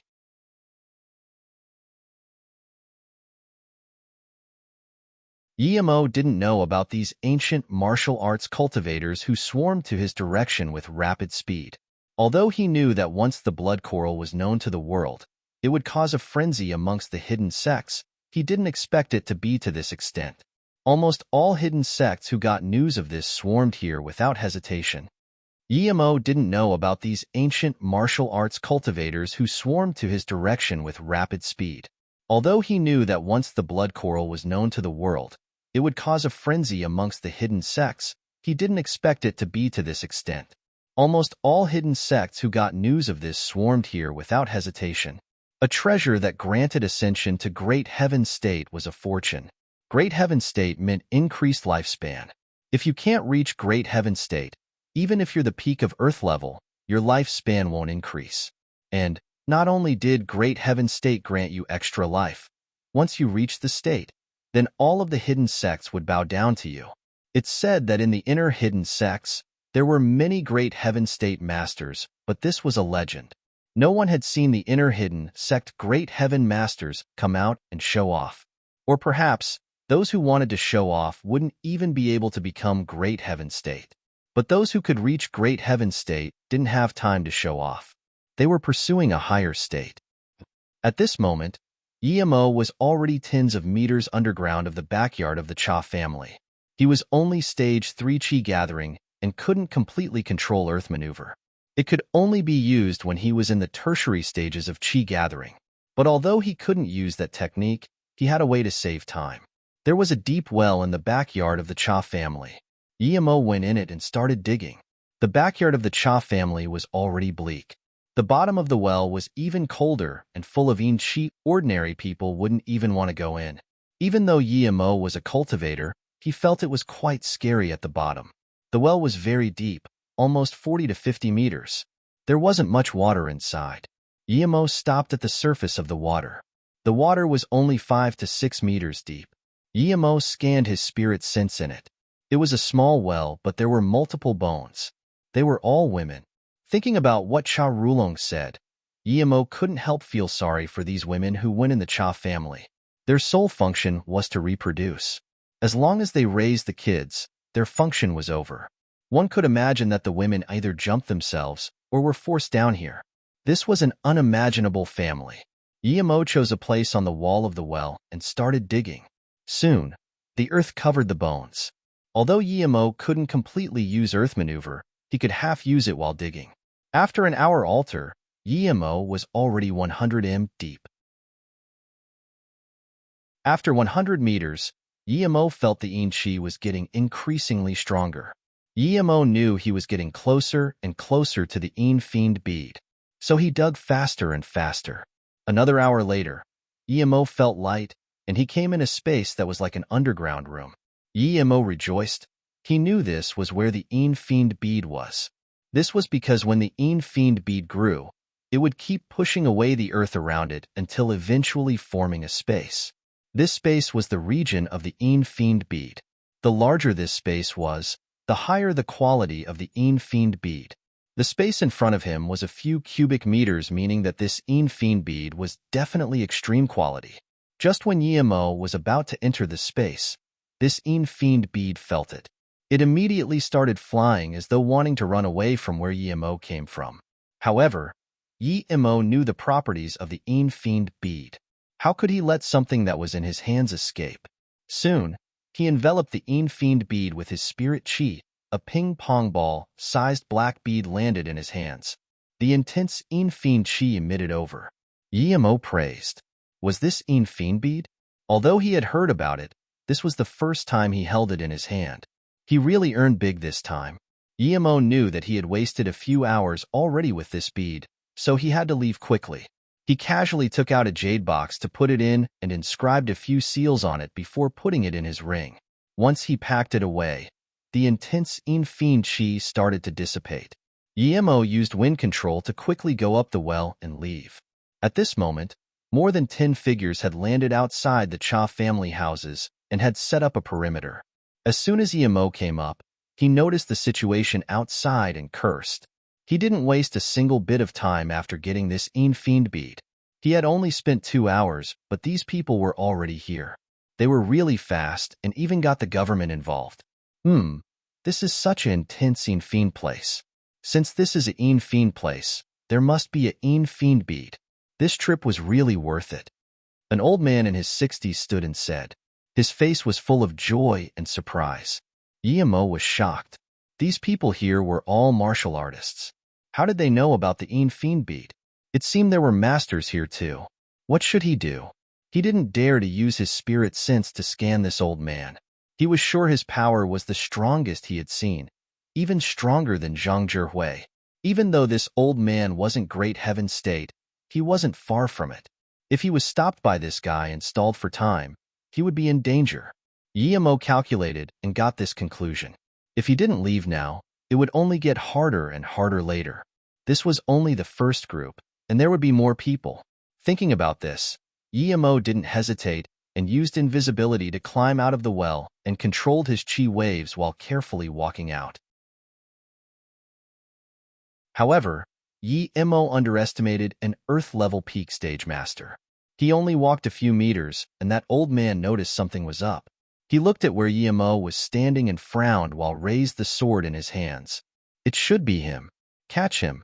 He has invisibility artifact. At this moment, not only that old man, but the other people also noticed Yemo. A man next to the wall with black level power stabbed to Yemo without hesitation. At this moment, Yemo no longer held back and grabbed out his flying sword. 2 slices, he didn't let the sword fly. The first swing cut the man's long sword in half, and the second sword pierced into his throat. This wasn't a time to show mercy. Yemo knew that if he was stopped, no one would have mercy on him. The more he killed now, the greater his hopes of escaping were. Although it was a short moment, Yemo had been stopped again. Seeing Yemo kill one, the old man grunted, "Kill him. He's chosen the demonic path," killing immediately. Then, he raised his long sword and pierced at Yemo. The tip of the sword had an inch-long sword ray. Sword ray. Gong martial uncle can use sword ray. That's so amazing. People immediately gasped. Yemo sneered. Although he knew it was hard for martial arts cultivators to cultivate sword ray, but this was nothing in Yemo's eyes. Yemo threw out his flying sword, and with a purple ray, it sliced towards the old man's long sword. The long sword was knocked, and not only did the sword ray disappear, but the half-inch at the tip was also sliced off. It actually broke my falling rainbow sword? Nice sword. The moment the long sword was broken, the old man's eyes were full of disbelief. But he wasn't mad, and instead, he was joyful. His eyes was filled with fervor. A magical sword that can break the falling rainbow sword. Even fish intestine sword and Ganjiang Moxie would only be so. I must get this sword. He didn't hide his love for Yimo's sword at all. Although Yimo's sword flew out of his hand, he believed Yimo threw it. He never expected Yimo to control it. The old man actually dumped his sword and closed his hands, wanting to catch Yimo's flying sword. You're asking to die. Yimo sneered. This old fart wanted his sword and actually used his hands to catch it. What a hillbilly. He probably didn't even know what spirit control was. He spirit controlled the flying sword. Unless the old man's spirit sense was multiple levels stronger than his, then the old man wouldn't be able to control his sword at all. Slush. Yimo's sword sliced the old man's hand off like tofu and went into his chest without a moment of pause. Yimo breathed easy. He knew the reason that he won so easily was because this old man didn't know what a flying sword was. The other people saw this, and it wouldn't be so easy to kill them again. Gong martial uncle. The other men immediately realized something was wrong. Their martial uncle Gong was pierced, and it seemed to be fatal. His sword is weird. It can attack on itself. Don't worry about he. Hurry up and attack him. This old man used his other hand and all the chi in his body to control Yimo's flying sword. Everyone noticed that Yimo's sword was different and took out their weapons to attack Yimo without hesitation. Yimo's flying sword was originally going to go attack other people after killing this old man, but it was grabbed by the old man, and this would delay a few seconds. This time was enough for others to attack Yimo. Yimo's heart sunk. This scenario occurred indeed. He used his spirit sense. The flying sword passed through the old man's chest like a comet, spun around and attacked towards the swords that attack him.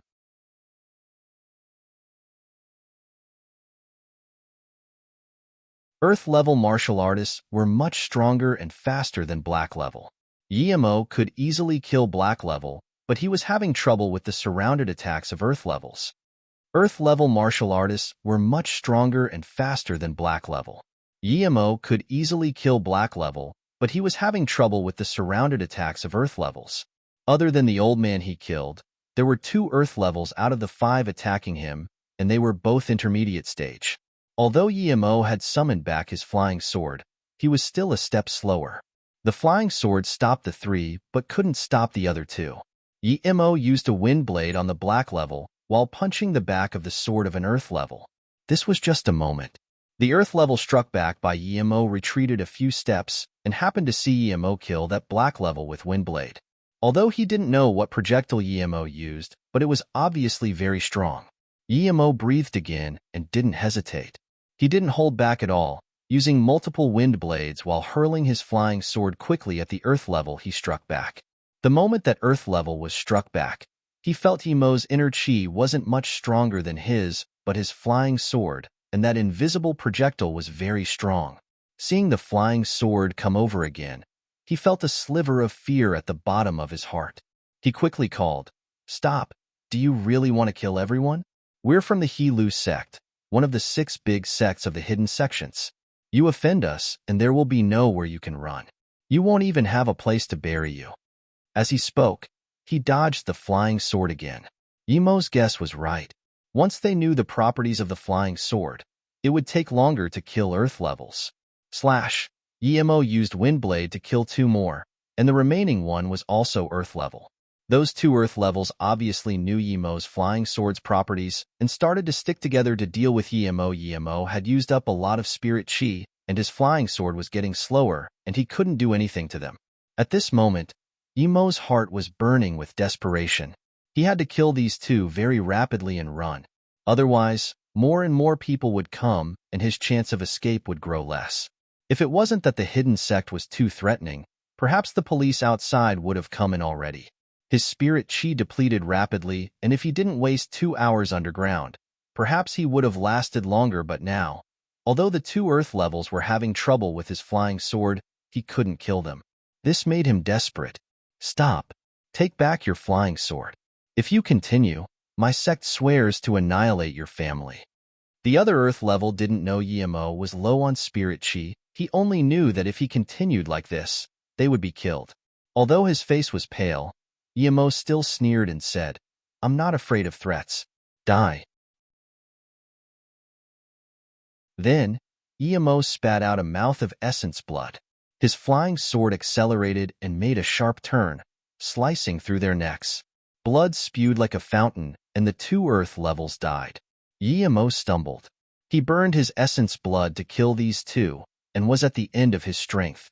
Although the after effects of burning essence blood was great, if he didn't do that, then perhaps he would be the one to die soon. Emo stumbled forward. He knew if he didn't leave now, he wouldn't be able to. He scanned his spirit sense out 100 meters, and another few cars came. They didn't look like normal men. Emo quickly picked up the weapons on the ground and resisted the pain of his meridians and threw out a few fireballs burning the bodies. It would be worth it delaying the He-Lu sect knowing their men died. But at the same time, a sense of danger surged from behind his heart. Emo was unable to make the appropriate dodge because he already dried up his spirit chi. The punch struck right into the back of his heart, and Emo spat out blood again. He looked back, and it was that old man whom he killed first. He had a vicious smile on his mouth. This old thing had a flying sword pierce his heart, but still wasn't dead completely. His life was really tough. Emo didn't think and threw back a few fireballs, using up almost the rest of his spirit chi. He didn't even dare to look to see if those bodies were burnt. He struggled and climbed over the wall. Although Emo's invisibility were useless in front of ancient martial arts masters, but it was enough for ordinary people locking down the estate. "I smell blood," police said strangely. The person beside him immediately made a quiet sign. "This thing isn't ordinary. We should just listen to orders from above. Don't say what you're not meant to say." Emo was shocked. Although he went invisible, he still couldn't hide the bloody scent from his body. But luckily, these two cops didn't intend on doing anything. He was very tired, but still quickly disappeared. As soon as Emo left, another 7 or 8 martial arts charged into the backyard. "Martial brother, the He-Lu sect people came first, right? How come I don't see them?" A nice-looking girl walked around and said with a frowned face, "Did they chase out already?" The middle-aged man who was the martial brother didn't talk, but another youth continued. That middle-aged man closed his eyes and didn't reply. After a moment, he opened his eyes and said, "It's possible, but outside has been locked down by the government. If people went over, there would be news, but there was none. Do you guys smell this burning smell?" There does seem to be such smell. There's some blood here." That youth was very meticulous and quickly found the blood drops on the ground. The middle-aged man squat down and looked. "Search this place and the well immediately." Emo really wanted to run out of Liangpu, but he knew that he was in a weaker state than a normal person. In order to avoid the blood smell on him, Emo went to a shopping mall and changed his clothes. Then, he hid in the back of Uda and didn't dare to move. This was because he saw more and more masters rushing into Liangpu. There were even helicopters above his head. A young man wearing earrings came in and carried a box of wine with him. He opened the back door and was prepared to put the wine in. Emo used his invisibility skill and rushed in to hide. As soon as Emo went in, this youth was about to close the back compartment of the car. Emo felt a fit of dizziness and was about to fall asleep. The car started moving. Emo knew he couldn't fall asleep now. Although he was very fatigued, he knew that the car had been moving for a while and stopped at a highway toll station. There were people checking at the station, but Emo didn't worry. Although his spirit chi was almost gone, he could still go past the checkpoint. He was scared that these people was also going to flip around the things inside the car. His invisibility could only last a few seconds, but Emo soon found that he was worrying too much. This young man obviously had his ways. He just yelled a few sentences and the workers there let him go. They didn't even open the back of the car. Emo felt relieved. It seemed that no matter how strong the hidden sects were, they couldn't control some things. It was obvious that the people working there felt it wasn't a good thing to annoy the youth. They would rather pretend they didn't hear the orders of their superiors than offend this youth who could bring trouble to them at any time. If they didn't do what they were told, they would be fine as no one said anything. But if they annoyed this young master, perhaps they would lose their jobs tomorrow. Emo actually felt gratitude towards this youth. If it wasn't for this guy, it would be really hard for him to escape Liangpu. Perhaps it was completely in chaos already in Liangpu. The car was on the highway out of Liangpu, and Yimo was completely relaxed. The blood coral mattered much more than the blue flower blue leaf grass to these ancient martial artists because blood coral could let them ascend great heaven state. But in Yimo's heart, the blood coral was far less valuable than a mature blue flower blue leaf grass. He could use the blood coral now, but his blue flower blue leaf grass was still immature, so at the current stage, blood coral was still more valuable to Yimo. Yimo started to sleep after relaxing. He had heavy internal injuries, and his spirit chi was also depleted. The next time he woke up, he found the car was parked outside a bar. It was dark already. He probably slept for 7 or 8 hours. Yimo scanned his spirit sense around and didn't find anyone suspicious. He packed away the box of wine. Although this kid saved his life, he really didn't have much money now.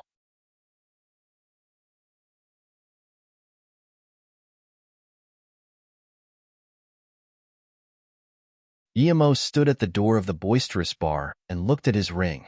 There was still around 10K cash. He only had one idea now, and that was to find a safe place to recover and start concocting pills. Yimo stood at the door of the boisterous bar and looked at his ring. There was still around 10K cash. He only had one idea now, and that was to find a safe place to recover and start concocting pills. Originally, if he wasn't exposed, that small yard in Ninghai would be the best, but now, Yimo didn't dare to go there at all. Going there would be running right into a trap. He could only find a place no one knew to hide and concoct pills. The blood coral in his hands was enough to make 3 cauldrons of pills, but Yimo didn't dare to be careless at all. With his current skills, these 3 cauldrons of pills might all be no good. So, he had to find a quiet place, a place that was full of spirit chi. He even needed to wait for a full recovery first. But now, he only had that much money on him, and looking at this place he had never came before. Yimo felt quite lost without his power. "Big brother, do you need help?"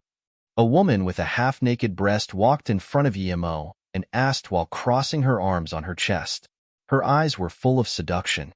Although her look was ordinary, under the dim light and covered by cheap perfume, she was kind of sexually attractive. Yimo barely made a smile and shook his head. "No need." Then, he turned to leave. But this woman hadn't given up and stopped him and even said worriedly, "Big brother, I'm really clean. I don't have any diseases. If you don't believe me, you can wear a condom." Yimo frowned and looked at this woman with thick makeup and said again, "I know, but I really don't want to. I'm still busy. Goodbye." This woman looked at Yimo as disappointment and sullenness flashed across her eyes. Although she had to take part in this business, if possible, she still wanted customers who were decent. That young man dressed ordinarily, but his calm temperament made her really want to do business with him. She could even lower the price a little bit. But this youth didn't want her, even he looked not rich. Yimo sighed. There were women like her everywhere. Not like the brothels in Luoyu, they just came out in streets to get customers. He didn't look down on such women. If possible, he believed no one would want to do this career. The woman suddenly bit her mouth and ran up to stop Yimo. "Big brother, I see that you're not very familiar with here. You were looking around. I can help you and satisfy any request you have. My price isn't high." Yimo looked dazedly at this woman and thought that he did want to find a quiet place to stay. It was going to cost money for an agent, so he might as well let this woman earn some. It would be a little help to her. Plus, if he wanted an agent, he would have to wait till tomorrow and risk exposing himself. Thinking about this, Yimo nodded and said, "Okay, I don't have a place to live now. I want to find a quiet and clean place to live. If you can help me find such a house, I'm willing to pay you. But I'm also poor and don't have much with me. If possible, I will come wait for you here tomorrow." Yimo really didn't have much money. He only had a little more than 10K. In a city like this, living expenses would be at least 3K a month. The woman shook her head. "Big brother, it's fine. I charge little. If you don't have enough money, you can give it to me later after you settle down. You can also look at houses with me tonight. If you agree, then you can move in tomorrow. My place is very close. It's only 2 minutes." Yimo immediately had a good impression of this woman. They say prostitutes are heartless and actors are disloyal. This prostitute could say such words meaning that she longed for friendship and trust. If he could find a place to move in tomorrow, he could start doing his own things earlier. Plus, Yemo didn't want to go find a house in the middle of the day. It could be said that this woman's suggestion was just what he wanted. It was possible that this might be a setup, but he really didn't mind. Although he couldn't attack, he didn't mind using some fireball charms. Not far away from the bar parked a normal car. In it, 2 policemen stared at Emo and that woman. They saw the 2 leave the bar, and they quickly followed. After this is done, our mission for this month is over. Next month, I really don't want to capture these people anymore. It's disgusting to look at. All they talk about is money. This is completely a disgusting money and meat trade. The young policewoman said to that policeman. That policeman laughed. You'll understand in the future. People love apprehending sex trade the most. Not only is it safe, but it improves your track record fast while getting good pay. Plus, we all love. Stop being disgusting. That policewoman stopped the man's words. Although she wasn't in the police department for long, she knew what her male colleagues was thinking about. They were no better than that man. After a while, she muttered to herself, I want to enter the major crime squad. The policewoman meant her words. Usually, it was policemen who swept for sex trade. There were rarely any policewomen. She wanted to enter the major crime squad, but she had no experience. So she had no right to enter. Thus, she came here for experience. After this month, it would be over. However, there was one point that her colleague was right about. Sweeping for sex trade was a highly efficient way of earning good records. If it was before Yemo was injured, he would have noticed someone follow him with his spirit sense. But now, he was too heavily injured and his spirit chi was almost depleted. He didn't dare to scan around his spirit sense. Plus, he just arrived at a new city, and he didn't believe there would be someone to follow him. I have a good friend who is doing properties in Huiyan City. I can get a lot of info on properties, so don't worry about it. I can find a place you like. The woman was afraid Yemo wouldn't believe her, so she kept reassuring to Yemo. Yemo didn't really want to talk. For him, it was enough to find a suitable place to live. He didn't care where the woman got her info from. Seeing Yemo not talk, the woman thought Yemo didn't believe her, so she quickly said, We also need to change places frequently, so we also need housing information. Yemo dazed. Why did they keep changing places? But before Yemo spoke, the woman continued, We're here. My few friends and I all live here. There's internet inside. I'll show you, and you'll know. Yemo followed this woman to a room on the 2nd floor. The woman closed the door and walked in to open the computer while saying, You sit for a while. We can get the housing information for you immediately. Yemo was very happy with the way this woman did things. It was better the faster for Yemo I found it. Come look which one suits you. The woman was very fast. Yemo stood up, but he didn't walk to the computer. Instead, he opened the door suddenly. He sneered to the 2 police officers outside the door. You guys really are the servants of the citizens, standing outside to watch for us for free. That young policewoman blushed and immediately switched to a disgusted expression, sneering. Stop acting innocent. I suspect you to be involved in sex trade. Fuck off. If you dare to say anything, I'll report you immediately. Which I did. You see me in sex trade. Oh, did you send yourself here to me for sex trade? Sorry, I'm not interested in you. I will count to 3. If you still stay here, I will report you immediately. If you don't believe me, you can try. Yemo felt unlucky. These people were so bored that they did such pointless things. If he wasn't afraid of things getting big, he would have kicked over already. This policewoman's face was pale with anger and was about to attack. Yemo was waiting for her to attack. If she did, he would teach her a lesson immediately. Although he didn't have spirit chi, he could still take on 2 cops. Zhang Feng, let's go. That policeman looked once at Yemo and pulled the policewoman away. But before they left, she said to Yemo, Don't fall in my hands next time. Very well indeed. Don't fall in my hands next time. Yemo sneered. This policewoman was quite angered by Yemo, but she knew she had no evidence. Today, she really didn't understand what happened. From past experience, sex traders usually got in bed straight away. who would wait for a while and open the door. Even if we didn't catch him, there's no need to be afraid of him. Why are we going? That Zhang Feng was still unhappy. This policeman was obviously more experienced than Zhang Feng. He said helplessly, "It's our wrong to be standing at their door without catching him. If he sued, it would be us to suffer. For ordinary people, I wouldn't let you go, but did you see that man? Not only were his eyes cold, but he wasn't afraid at all. That meant that he had power behind him to support him. We're just little policemen. Anything can bring us down.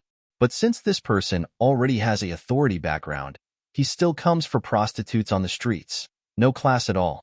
The woman who was looking at houses saw the two policemen and was immediately scared pale, but she didn't expect Emo to actually frighten off the two policemen. "Hurry up and find a room. It's best if I can move in tonight." Emo hurried.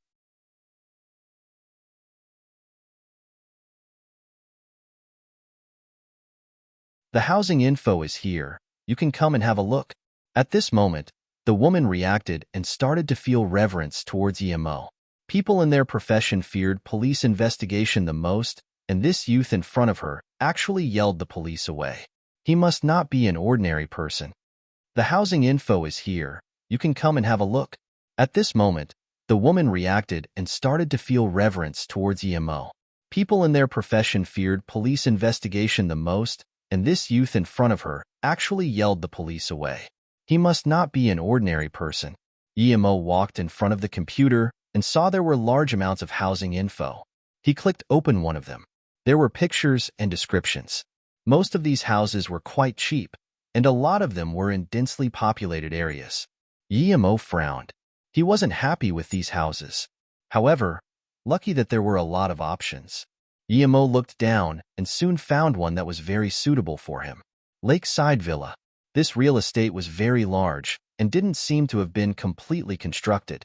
There was an open space all around, and there were only two isolated buildings far apart from each other in it. Other than the two, the rest of the places were empty space with weeds. In such a busy city, he didn't expect there to be such a large patch of empty land. Looking at the images, he knew that it wasn't empty for a day or two. But since the construction hadn't been finished, there should be construction equipment nearby, but there was none. This made Emo feel very strange. The two buildings were both 12 stories high, and one of them didn't seem to be finished as well. The completed one was the building on the left, and in front of it, there was a man-made lake. It was very quiet and good for cultivation. Plus, the rent price was very cheap there. It was less than 2K a month. Only levels 1 to 8 had been completely decorated, and Emo found that there were a lot of empty rooms. "I'll take this one. Since level 9 isn't open, I'll live at level 8. Room 802. Emo pointed at the room he wanted and said to the woman, "Huh, you want to live at Lakeside Villa?" The woman looked troubled at Emo. Emo immediately asked, "What's wrong? Has the place been rented out already? It clearly says there are a lot of empty rooms. What's wrong?" "No, it's not that." The woman quickly waved her hand. "It's because the left building isn't clean and there were often stories of haunting. After a few owners moved in, their families died. Then, they just had to move out. They couldn't even sell it out. This resulted in the construction of the second building unable to be finished. Those who live in this house are all outsiders. Some don't know the buildings are haunted, and some just want rooms for the cheap price. However, many people who have lived in there for a long time would experience all sorts of problems. Now, there are less and less people living in there." "Haunted?" Emo repeated but soon said, "I will live there. If you can help me get it ready tonight, this 1K is yours." Then, Emo took out 1K and put it on the table. He wasn't even afraid of ghost cultivators. Why would he be scared of haunting building? Emo originally thought there was no ghost in this world, but he met one at Shinongjia. Although he wasn't sure if it was a ghost, those spirits that formed naturally were way too weak to him. He could kill countless with one fireball, and he had spirit sense, so he wasn't worried about not seeing them. Since it was haunted, it meant less people came here, and that would be better for him. "Huh." The woman looked at the 1K on the table and was immediately touched. She only earned 1 to 200 a night taking in customers. She originally just wanted 200, but Emo just took out 1K. It could be seen that he wasn't poor and was quite generous. Okay, I'll contact them immediately. The woman nodded without hesitation. She already said what she needed to say. Since Emo still wanted to go in, there was nothing she could do. Emo nodded and said, I need to remind you. I like peace. If I know that you have been going around telling everyone I moved there, then don't blame me for what will happen. The woman quickly nodded. She wouldn't want to offend someone like Emo at all. He had to admit that this woman was quite fast. It had only been an hour or so, and she already contacted her friend and took Emo to the place. He handed in 4 months of rent with 1 month being bond. It could be seen that the owner also really wanted to rent the place out, fearing that a day late would result in otherwise. Despite so, Emo was quite thankful of the woman who found him this place.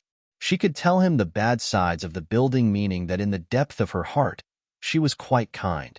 Lakeside Villa was just as what Emo saw in the picture. It was a large open ground with a man-made lake. Although the surrounding was busy, but this place was quite quiet. Emo closed the door and studied his place. The living room was very large, and there were 3 bedrooms, 1 kitchen, and 1 washroom. Everything was furbished with matching furnitures. There just wasn't quilt. There was dust due to long time of desolation. Emo waved his hand using a cleaning magic and made the house clean all of a sudden. He came to the main bedroom and stood on the balcony. There were green and red lights out, and the view was rather open. However, such a good apartment couldn't be sold due to haunting. Emo shook his head, but apparently the haunting was on the 9th floor, so everything above it had been shut. After sitting down and resting, Emo scanned his spirit sense out. He wasn't the only one living in this building. Those living on level 1 and 2 were elderly, and the 2 levels apparently had been moderated to a seniors care center. The 3rd level was a dining hall. In the 4th level lived 2 families. By the looks of them, they did businesses. There was only a small office on the 5th floor, but there was no one there. The 7th and 6th floor were empty. In the 8th floor, he was the only residents who just moved in today. No one lived here before. Each level could fit 2 families. Emo scanned his spirit sense, but didn't find anything unclean. He ate a few recovery pills and spent the night meditating and managed to recover a little. That old man's last punch was so hard that he probably needed a month to fully recover. He paid 3 months' rent. The first month, he would recover. The second month concoct pills, and the 3rd month start going for chi gathering middle stage. A night passed, and Emo stood up refreshed. Although the inner wounds affected his mobilization of chi, but his body didn't have any major problems. The rest of the recovery was only a matter of time. Emo checked his wallet. He only had around 2K left. However, that was enough for him. He didn't dare to make any calls now before he had the ability to protect himself. He wouldn't trust anyone. Who knew if Hanzaishin would be listening to his call? Plus, he never even did what he promised Hanzaishin. Emo walked down the stairs, and after going by the 4th level, 2 men were dragging a big bag. Emo scanned. There were clothes and things inside. It seemed they were doing clothing business. The 2 men were dragging the bag, and Emo, who suddenly came downstairs, scared them. They looked at Emo, not even daring to talk. Emo laughed helplessly and said, "Don't worry, I moved in upstairs last night. I used the elevator so you guys don't know. We'll be neighbors from now on." He knew what the 2 were afraid of. There were too many tales about this building, and there had been no one living upstairs before. And now, one suddenly coming down, they had no reason not to be scared. But hearing Emo's words, the 2 were overjoyed. To them, the more people living here, the better. After a simple conversation, Emo knew that they were doing clothing business and were actually from 2 families. The chubby man was called Han Sitsai. The slimmer man was called Kai Jinyu. They both came from Zhejiang to do business here. When they first moved in, they didn't know about the situation here either, but when they knew it, they had lived here fine for a few months. They liked the good environment here and the cheap price, so they didn't move away. Emo ate something and then bought some daily commodities before going back to his home. His main goal now was to recover. This place was quiet indeed. People from downstairs never came up. Even the 2 people from the 5th floor in the office never came up, and they always finished work on time and never did any overtimes. They usually left at 5 p.m. People downstairs gradually knew that a young man lived on the 8th floor. Although they didn't know why he had such guts, no one came and said anything to him. They only knew that the young man would get up very early to exercise outside and then eat breakfast before coming back. He would stay at home then until the next day. Then he would come out early again. Emo liked this environment a lot. A week later, his wounds were considerably better. With this speed, perhaps he could recover in less than a month. This was the 9th day Emo had moved in, and just after he finished cultivating and was prepared to sit on the balcony, he suddenly heard this knocking sound on the floorboard above. It had a rhythm to it and stopped after a few knocks before sounding again. Emo immediately stood up. He knew there was no one above, and even the stairs were shut. The elevator also stopped no more higher than the 8th floor. In that case, where did the sound come from?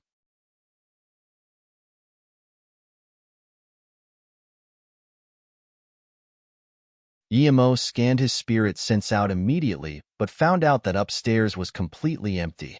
Other than some dust-covered furnitures, there was nothing. Emo carefully looked through every corner, but still didn't find anything. He scanned his spirit sense up to level 10 and even to 12, but still wasn't able to find anything. However, that knocking sound disappeared. Emo scanned his spirit sense out immediately, but found out that upstairs was completely empty. Other than some dust-covered furnitures, there was nothing. Emo carefully looked through every corner, but still didn't find anything. He scanned his spirit sense up to level 10 and even to 12, but still wasn't able to find anything. However, that knocking sound disappeared. Emo smiled plainly. He didn't care too much about such things. No matter what was doing strange things above him, it was fine as long as it didn't mess with him. If it did, then he would incinerate this thing, even if he had to chase it to the ends of the earth. One night passed quickly, but Emo had no interest of going upstairs to look. Even if it was a ghost cultivator, he wouldn't care if he wasn't involved. Emo just opened the door and saw the female owner of this place who brought him here last time bring in another tenant. The landlord saw Emo and nodded happily. Emo just moved in for a week, and the second room on her level 8 apartment building was rented out. The price was almost twice that of Emo's. Other than him, there was someone else who was going to rent here? Emo scanned this tenant, and it was actually a woman, a young girl that wasn't even 20. Such a young girl came to rent a haunted house? Emo was shocked, but this young girl looked very fresh and gave people a sense of lively and smart feel. With her long hair and white dress, she seemed very eye-catchy. But soon, Emo understood. Although this girl wasn't even 20 yet, she was already in yellow level intermediate stage. This was very rare. Usually those with good talent reached yellow level middle stage at around 25 to 26. Most were over 30, but this girl was in her teens. No wonder she wasn't scared of the haunted house. She was an ancient martial arts cultivator. Emo immediately became vigilant. There was rarely any martial arts cultivators in the city, but now he saw one, and she lived next door. Did this girl come for the bloody coral? That isn't right. He robbed the blood coral and opened a carnage.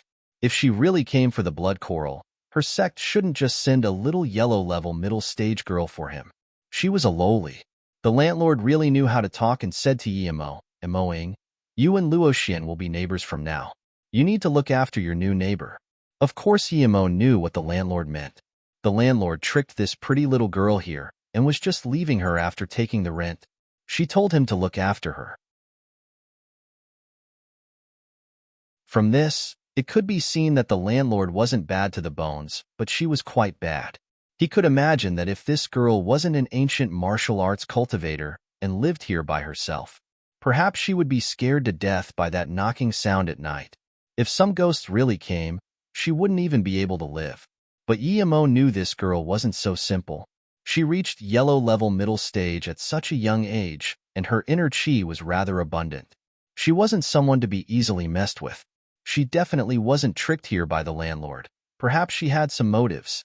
He needed to be careful of this little girl. Emo smiled but didn't say anything. He greeted the landlord and went downstairs.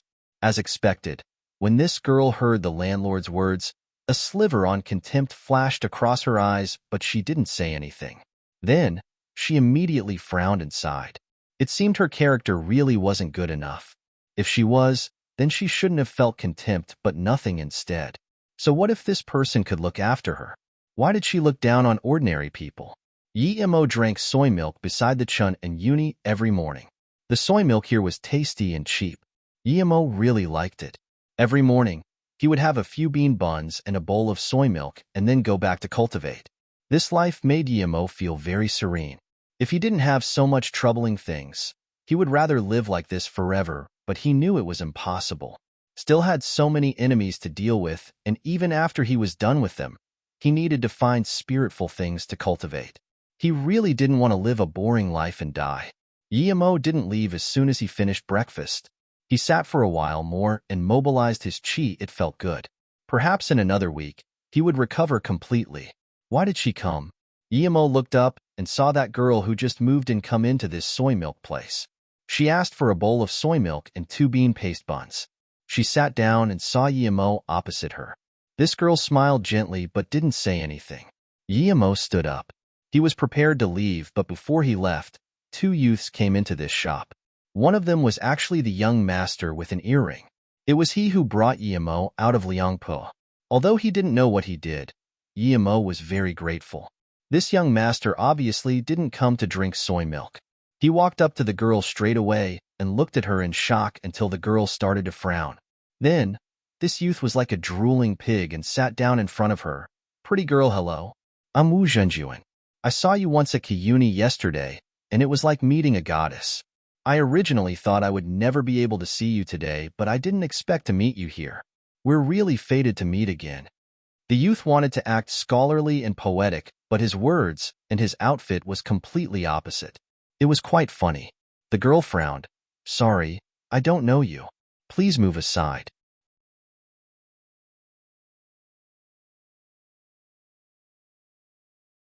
Emo smiled to the policewoman. Did I use your money to buy sex? Does it have anything to do with you? I like visiting hookers. So what? Brawling? Which I did you see me brawling with? You want to be police with your level of skills? Don't make me laugh. You. Zhang Feng was going to rage again, but the cop who came with her quickly stopped her and looked coldly at Emo.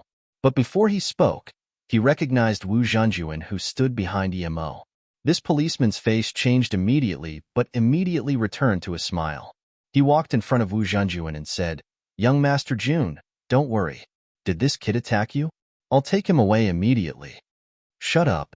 Wu Zhenjuan interrupted him and said to Emo, Thank you, brother. I didn't expect this spicy chick to be so harsh. If it wasn't you, I really would be suffering now. The policeman dazed. He didn't think Emo was actually helping Wu Zhenjuan, but he immediately understood. Although he admired Emo's foresight, he wished he could kick Emo aside. Zhang Feng looked at Emo in contempt. This man was bad to the bones. She had understood that the one who attacked was the girl. She didn't expect this lustful man was also a fawn. It's nothing, Emo said casually and immediately walked out of the soy milk shop. He had no interest in being connected with a young master like Wu Zhenjuan. He only helped this time because Wu Zhenjuan helped him. Seeing Emo walk out of the soy milk shop, Wu Zhenjuan raised his thumb and yelled at the back, Brother, next time you want a woman, come find me. I promise to take you to a place you'll be satisfied with. That police listened awkwardly to Wu Zhenjuan's words but was helpless.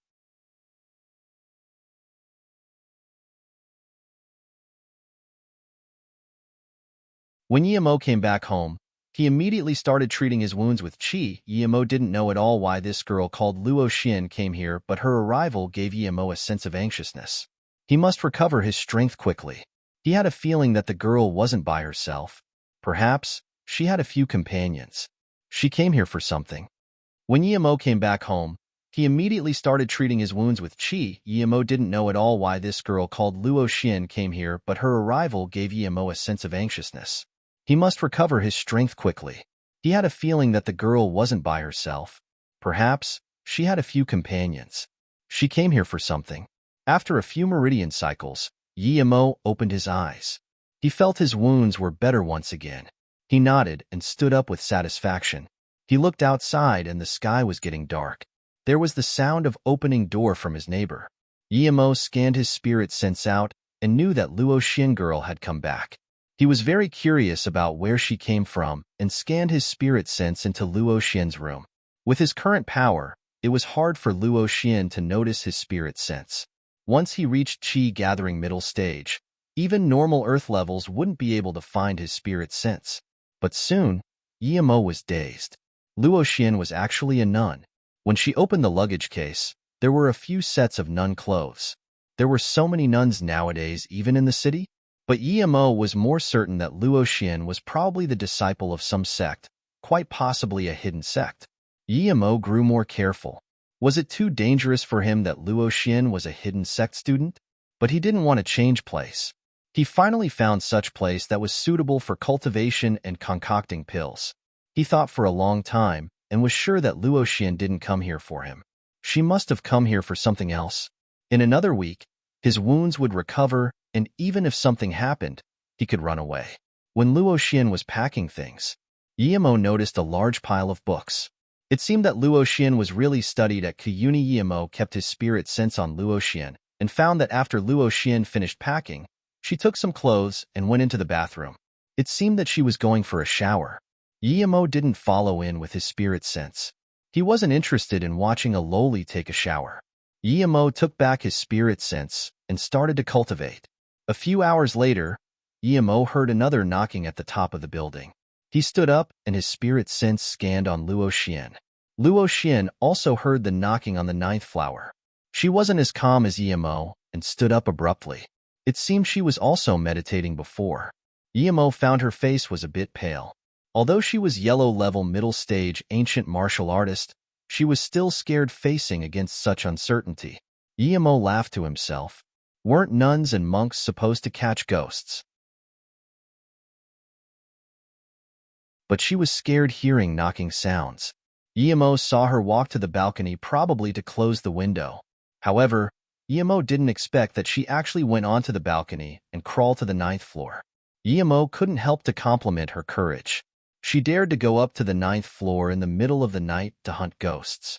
She did her job as a nun. Who's putting on that act? Come out now. Luo Xian pulled out a long sword from her waist and yelled. Yimo immediately kept his spirit sense beside her. He also wanted to see what this knocking sound was from. Was it human or ghost? But it wasn't likely that it was human because Yimo didn't find anything with his spirit sense last night. The 9th floor was in complete silence. That knocking sound also disappeared with Luo Xian's arrival. Luo Xian grabbed the long sword and walked into the living room step by step. Yimo looked at her face and knew her anxiety. Suddenly, Yimo saw Luo Xian's long sword slice out without a notice while her body retreated rapidly a few steps and soon went back on the balcony, but she didn't stop. It seemed as though she was knocked back by something. Yimo was shocked. Was it something his spirit sense couldn't see? Yimo immediately realized that his wounds influenced the strength of his spirit sense. Thinking about this, Yimo condensed his spirit sense and scanned. Although the range was much smaller, but Yimo did find a faint black shadow charging to Luo Xian. There really was a Yin's spirit? How could this be? If it was, then it would be much stronger than the one at Shenongjia. But soon, Yimo knew that those attacks didn't do too much damage to Luo Xian. At most, it just made her scared. Then, Luo Xian came down from the 9th floor. Just when Yimo was wondering if he should help her, Luo Xian tapped on the balcony of the 8th floor with her foot and rushed into her room.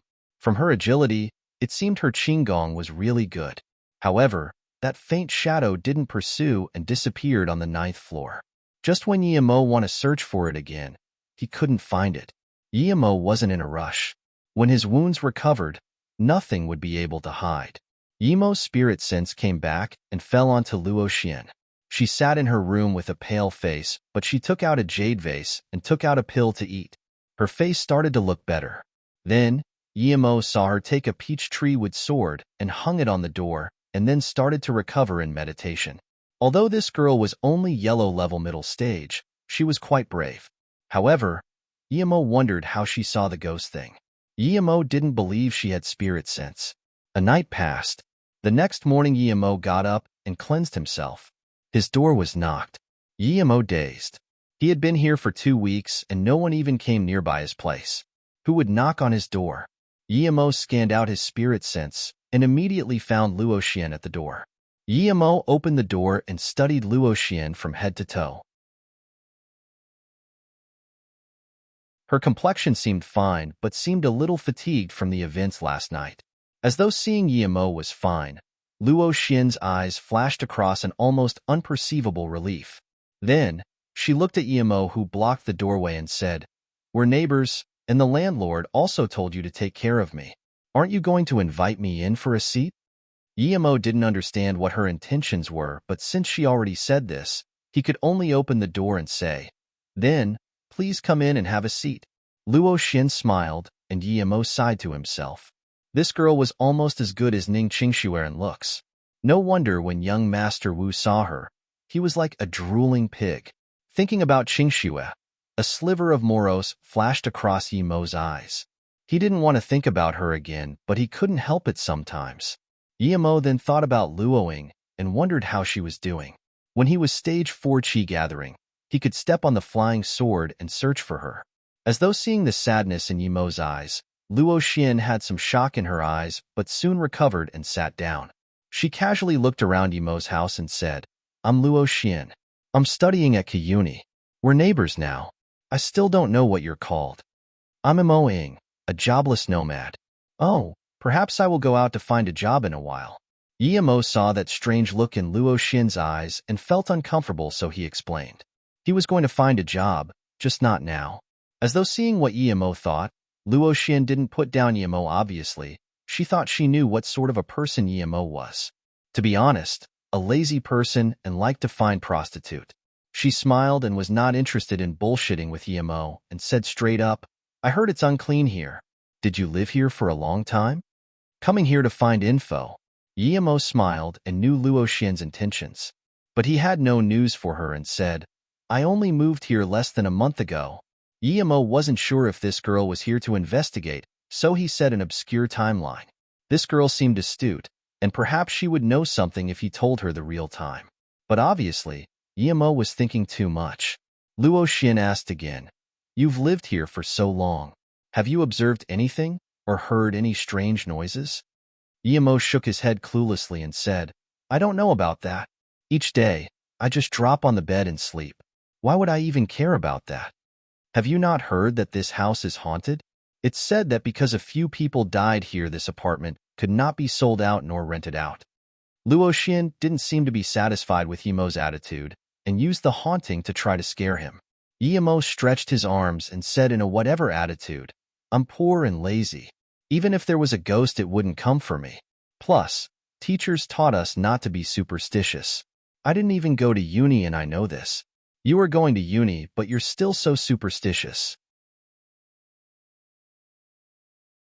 "Little sister, it's not easy for the country to train a uni student. Don't be so superstitious, please." "You." Luo Xian stood up in anger, but her anger soon disappeared. She looked at Yimo and smiled.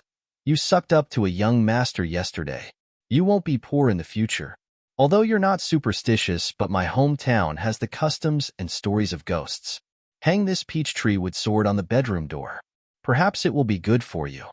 Yimo frowned. He felt something was wrong with this little girl. He wasn't very friendly to her, but she still gave him this. What were her intentions?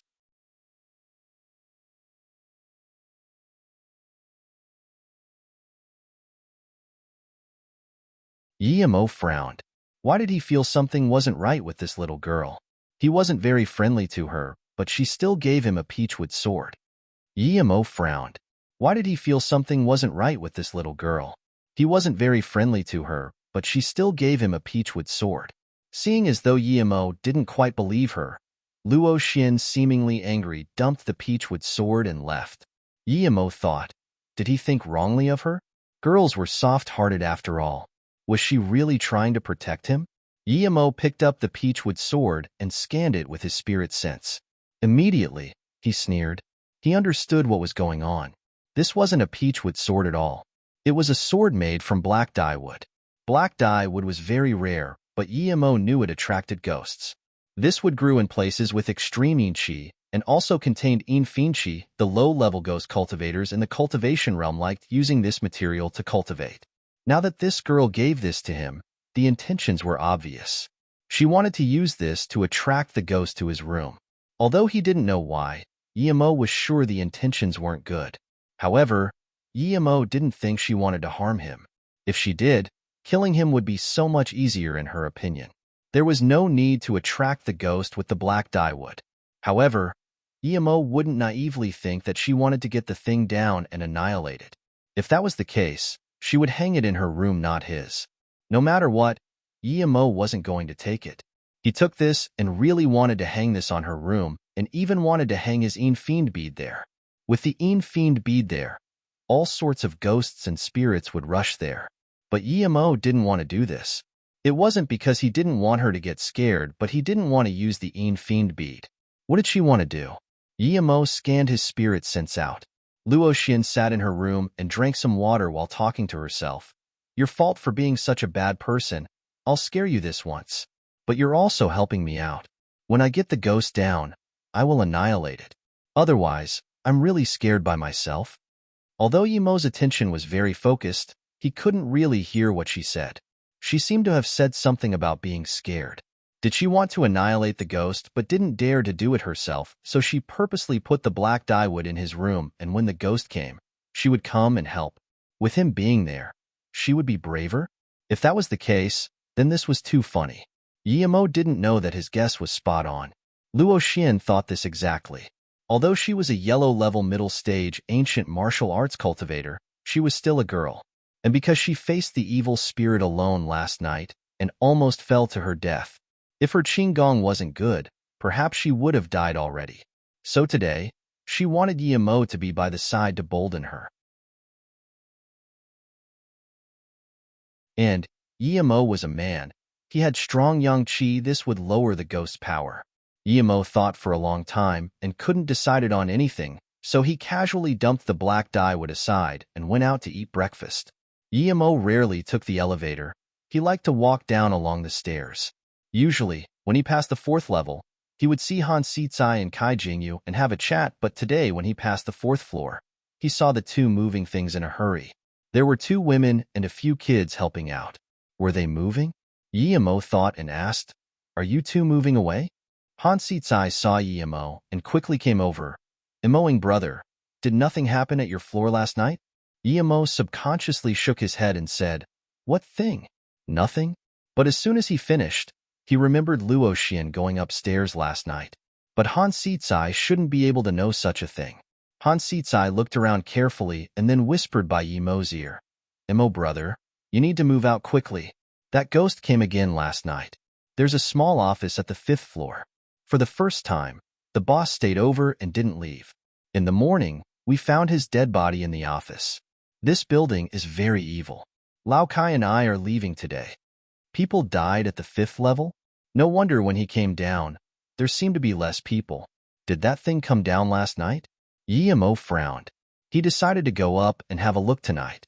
If there really was something unclean, then he would destroy it.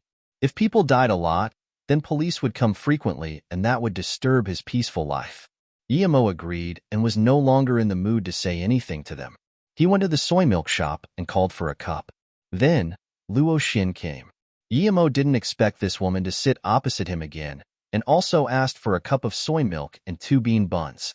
Yemo really wanted that young master to come and piss this little nun off again, but he didn't see any signs of him. It seemed that this Luo Xin had some power and used some ways to make this young master unable to come to her. Seeing Yemo ignore her and just eat, Luo Xin could only say, "Although I gave you the peachwood sword, if anything happens at night, you need to call for me to help. Do you know someone died today at the 5th floor? I heard it's..." Yemo drank the cup of soy milk empty and interrupted her. "Do you know you're really annoying? What's my life or death got to do with you? I don't need you to worry about me. I'm going." "You." Luo Xin stood up in anger and looked at Yemo. She resisted her disgust for this guy and came to talk to him, but he still used that attitude to her. If it wasn't for the thing upstairs, she wouldn't want to say one word in front of Yemo at all. She had decided to make sure this guy was scared shitless before she would go over. He was too annoying. Luo Xin. A girl ran over and saw Yemo standing opposite her.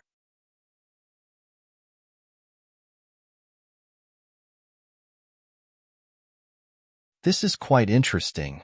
Yemo sneered. He jumped on the balcony and went to the 9th floor. He wouldn't crawl onto the balcony like Luo Xian. One wind control technique, and he was standing on the balcony of the 9th floor. Under the dim moonlight, there were clear footprints on the balcony. Yemo at first thought they were left behind by Luo Xian last night. But soon, Yemo realized something was wrong because there were footprints along beside Luo Xian's. However, the footprints appeared very suddenly and walked to the window before disappearing. The footprints were larger than Luo Xian's, but were still clearly a woman's. Who was she?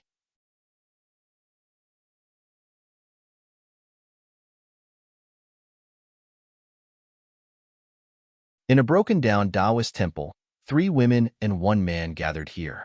If Yemo was here, he would recognize that one of them was Luo Xian. In a broken-down Taoist temple, 3 women and 1 man gathered here. If Yemo was here, he would recognize that one of them was Luo Xian. Originally, we had half a year, but now, we probably can't wait for half a year. I'm prepared to go back with my 2 younger martial sisters. Older martial brother Qi, are you going back as well? The one speaking was a slightly older-looking nun. However, her skin was creamy white while her temperament seemed royal and untouchable, as if she was above the mortal world. The man called Qi didn't have time to reply when an extremely beautiful woman next to him said, "But Luo, you martial sister, I still haven't found what I wanted. And, you Lin martial brother haven't been out long." Yu Lin martial brother said it's very beneficial to his cultivation being out to experience the world. Plus, we only get this chance once every 50 years. If we go back before time is up, wouldn't it be too pity? Perhaps we can wait a bit more. No, recently, a blood coral appeared in Liangpu. This thing is very precious even at our place. That's why in the mortal world, there are hidden sect people everywhere. If we stay here, we might be found. Yulin martial brother isn't from the same sect as us. If he wants to stay, of course I won't say anything. The Luo Yunnan was very straightforward, obviously not agreeing to that pretty girl's words. Qi martial brother hesitated for a moment before saying, "Luo Yu martial sister, I can't go back yet. I still have something unfinished." Luo Fei martial sister's words are also reasonable. Plus, I will take care of her. After all, it's not easy coming out. Luo Yu frowned. Seeing Qi martial brother and Luo Fei glancing at each other in that way, she felt uncomfortable. She felt that since Luo Fei martial sister chose nun cultivation, she shouldn't get close to someone like Qi Yulin. Plus, she didn't have a good impression of Qi Yulin either. But Luo Yu didn't say anything and turned to the youngest girl and said, "Luo Xian, what are your opinions?" Luo Xian said, "Big martial sister, I felt that I've learned a lot in these 2 months outside. And I have a feeling that if I have another 2 or 3 months, I can completely look through the library of Chunin Uni. I believe that I can find what we need there. But if Big Martial Sister feels that we should go back, I will listen to you." Qi Yiling smiled and said, "Luoyin Martial Sister, Luo Xian is right. Sometimes, experiencing the outside world for a while, and then go back for serene cultivation is better than constantly cultivating. I will take good care of these 2 martial sisters. Luo Yu martial sister, don't worry." Luo Xian smiled but didn't say anything. She thought different. She wouldn't need this Yulin martial brother to take care of. Luo Yu sighed, "Okay, we'll go back after some more time. Luo Xian, although you cultivate very fast, you still need to be careful. Although the people outside are weak, they are very cunning. It's very easy to fall into their schemes. You need to take care of yourself." "I know, big martial sister." Luo Xian poked out her tongue. Looking at Qi martial brother and Luo Fei disappearing very quickly, Luo Xian looked confused at big martial sister and asked, "Martial sister, why did you change your mind? That's not like you." Luo Yu sighed, looking at Luo Fei who disappeared far off. After a long while, she said, "Luo Xian martial sister, have you noticed something different about your Luo Fei martial sister?" "Not really." "Why? What's wrong, martial sister?" Luo Xian asked in surprise. Luo Yu frowned and said, "I only noticed later. Luo Fei has lost her virginity. If she goes back now, she won't get away from the harsh punishment from the sect, so I don't know what to do either." "What?" Luo Xian exclaimed. After some time she said, "Is it Qi martial brother? How can he do that? Luo Yu sighed and said, "It should be him. Qi Yilin looks very charming, but I feel he's not reliable and real. If he really loved Luo Fei, Martial's sister, he wouldn't take her virginity now. Sigh, Luo Fei really doesn't know self-love." After pausing for a moment, Luo Yu continued, "Let's not talk about that. Luo Xin, you must remember not to trust anyone so easily, especially the men outside. They're all very bad. You just need to search through the library in Chunin Uni. If something happens, you must remember to contact me. Mei Chim, Martial's sister, I know. Even if you don't tell me, I know how bad the people outside are. I've met one recently. Oh no, not good." Luo Xian seemed to have remembered something and screamed. She seemed very worried. "What's wrong, Luo Xian?" Luo Yu looked at Luo Xian in surprise and asked. Luo Xian quickly said, Nothing. I have something urgent. I'll be going first, Martial's sister. I'll come find you when I have time." Then, Luo Xian turned and left quickly. She was really worried. She left that annoying guy next door the black dye wood as a bait for the ghost tonight. It was already 2 to 3 a.m. now, but she completely forgot about it. Perhaps that Moing was already completely dead. If that really was so, then she killed him. Although that man was disgusting, if he died due to her, she would feel very bad. Just when Yimo reached the 9th floor, the sound disappeared and Yimo scanned his spirit sense. There was nothing on the 9th floor. Just when Yimo was about to look carefully, there seemed to be 2 shadows walking past to the 10th floor. After a brief moment, that walking sound appeared on the 10th floor. Yimo didn't even think and sped to the 10th floor. The 10th floor was very quiet, but Yimo's spirit sense scanned a few faint shadows.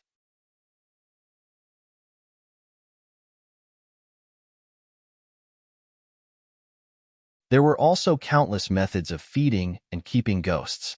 However, people in the cities just rarely encountered them. He didn't expect to see someone overtly keeping ghosts in the city and grew out a rather strong one. One could imagine how much souls were needed for this ghoul to be strong enough to beat yellow-level middle-stage martial artist. Souls weren't easy to get. Even if you had means to collect ghosts, you needed to act on it immediately. But once a person dies, his soul would disappear immediately, so these souls needed to be collected on the spot. From this, it could be seen that the ghost keeper was a cruel person. Yimo's killing intent rose. He threw out a few more fireballs. Splash, splash. The closet that kept his spirit sense out was broken, and a woman wearing a large red robe stood out. Her face was pale, and lips were vibrant red as though she was dead.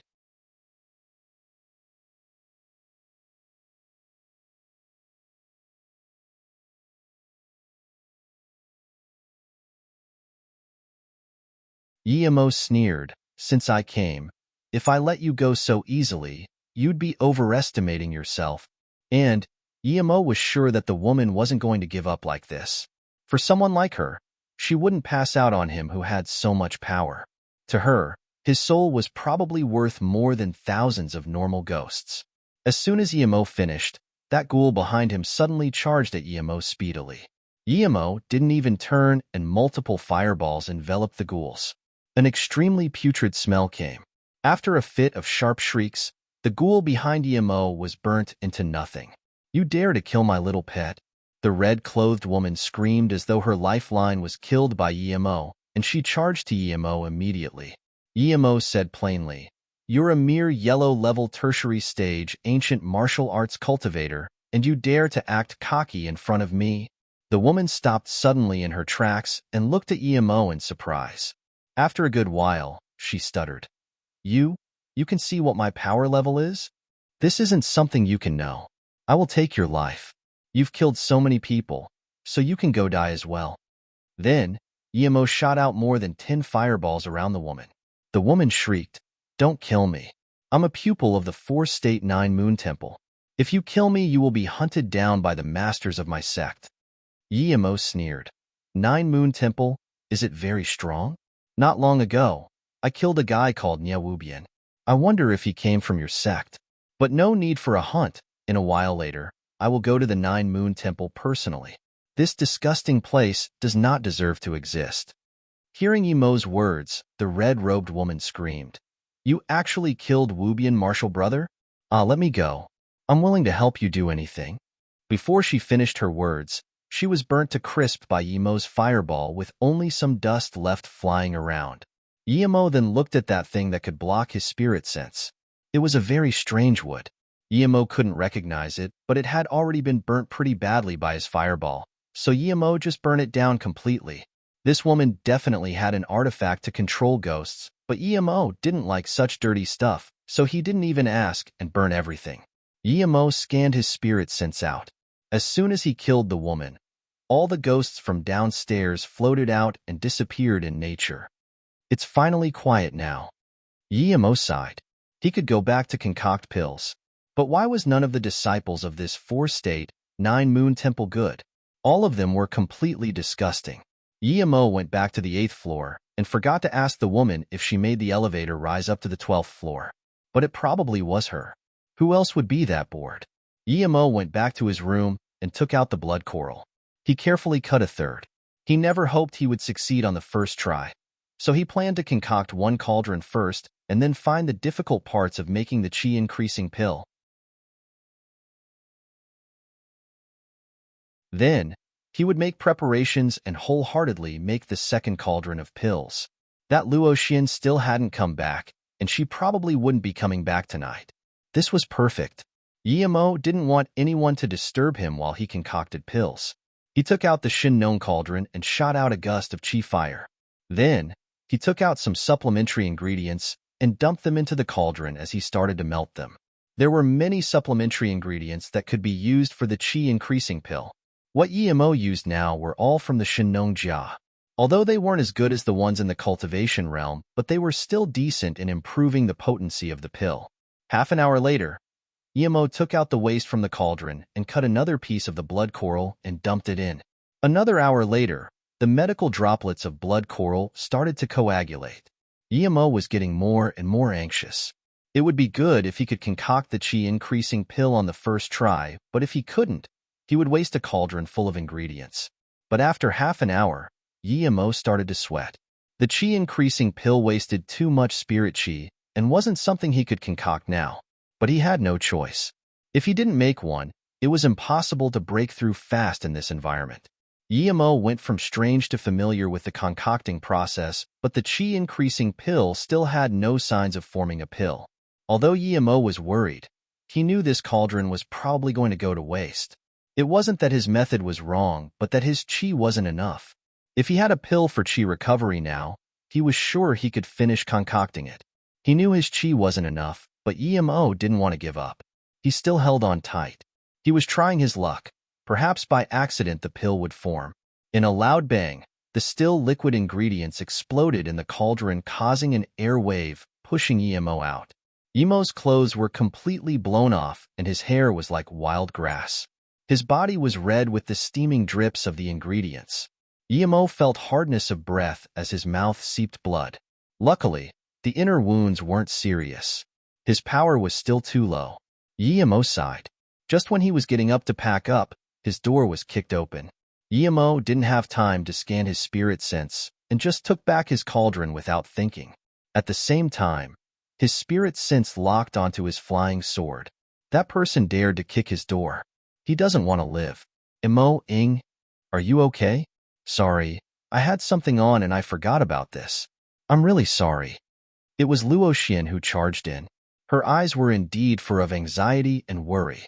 Now looking at Yemo in such a wounded state, the regret in her eyes was even more. But she continued, "But luckily you're fine. If something really happened to you, I wouldn't be able to rest easy for the rest of my life. Although you're a bad person, I can't kill people."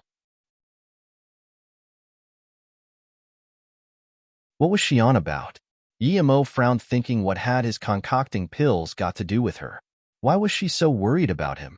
But Yemo immediately realized that he was probably dumbed by the explosion. This woman left the black dye-wood sword here, obviously wanting to use him. Looking at her reactions, she didn't want his life. She was probably hindered by something and forgot she left the sword here. Although Yemo realized that Luo Xian wasn't trying to harm him, he still couldn't get a good feeling towards her. After all, she wanted to use him, and she forgot about this when it was life-threatening. It could be seen that she didn't care about human life, but her worry was real. Considering this, I would let you go this time. Just when Yimo struggled to get up, Luo Xian took out a jade vase and gave Yimo a pill. This is for recovery. Eat it. Yimo nodded. He also wanted to see how good this woman's pills were, but as soon as Yimo ate it, his face changed immediately. Oh no, I took out the wrong pill. Luo Xian's face changed drastically as she screamed.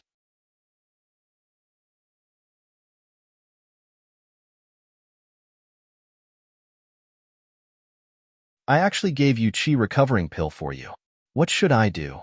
Luo Xian was only 19.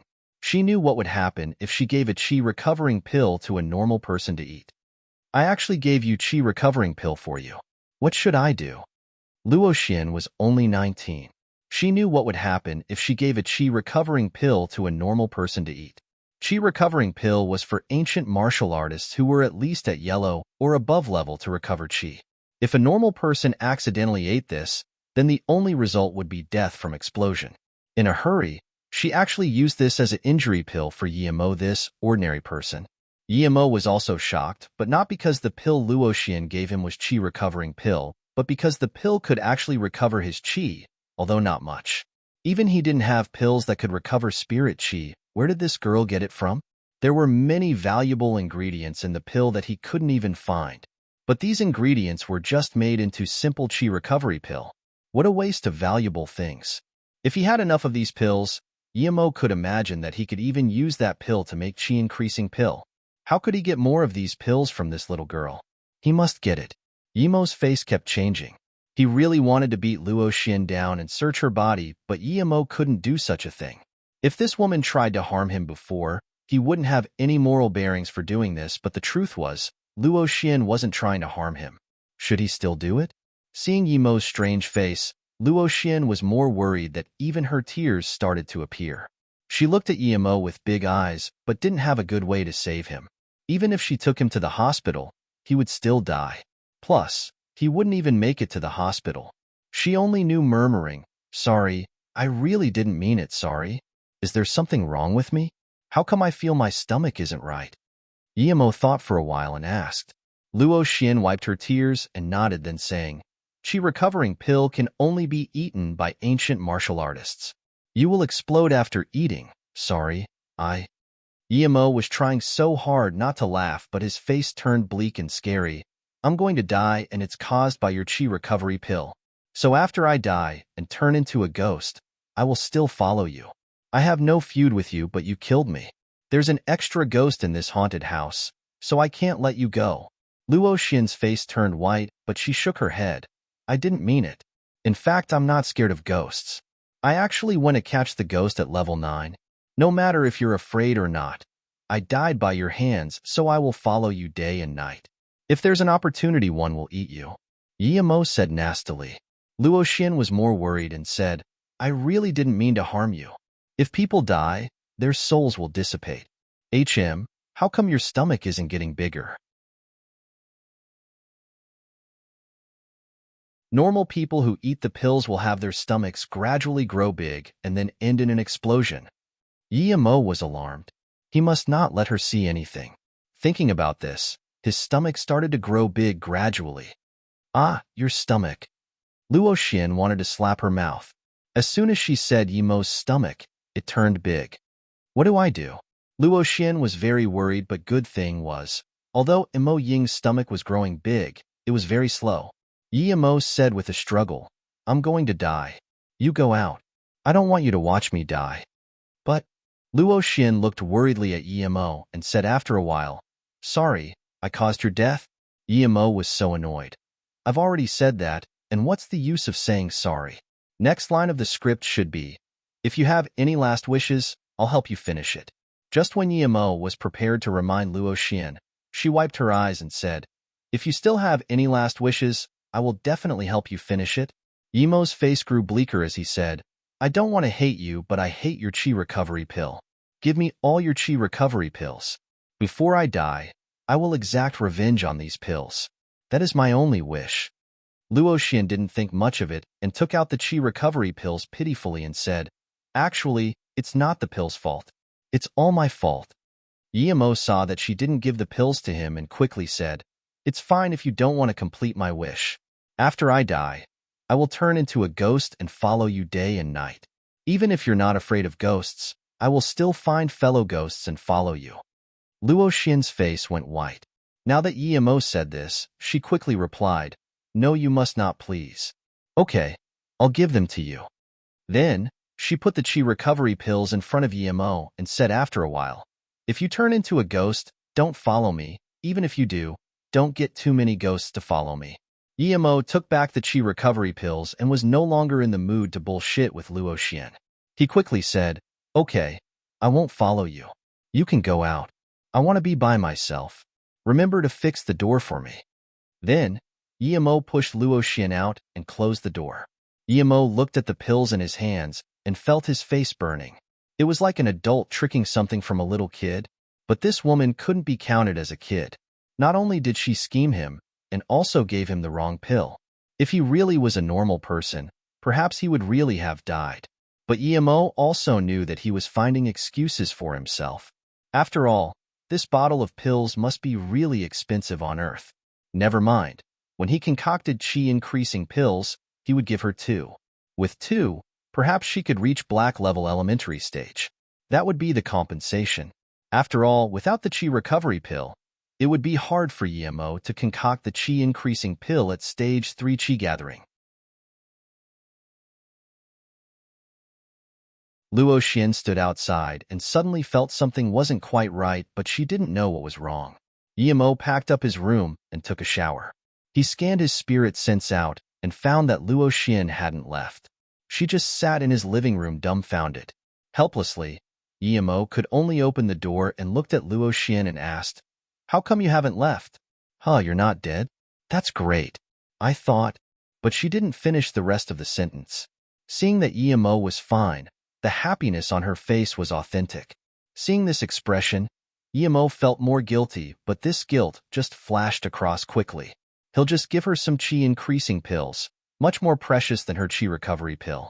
Emo could only say awkwardly, "Yeah, originally, I felt my stomach was very uncomfortable, and I don't know why, but it seemed to be starting to get better.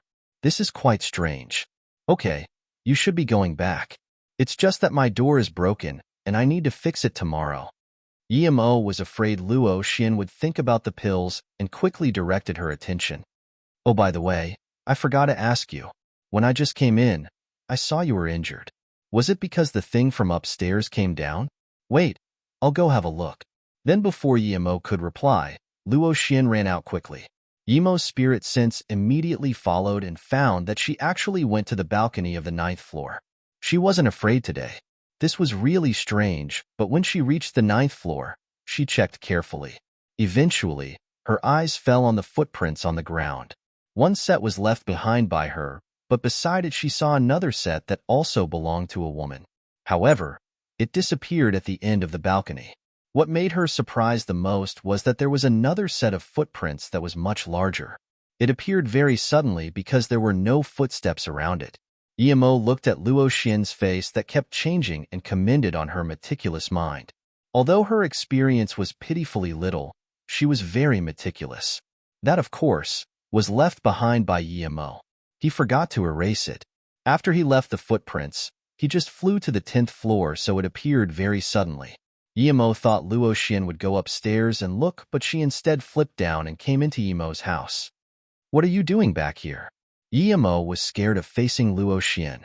She better not ask about the chi recovery pills. They was very useful to him.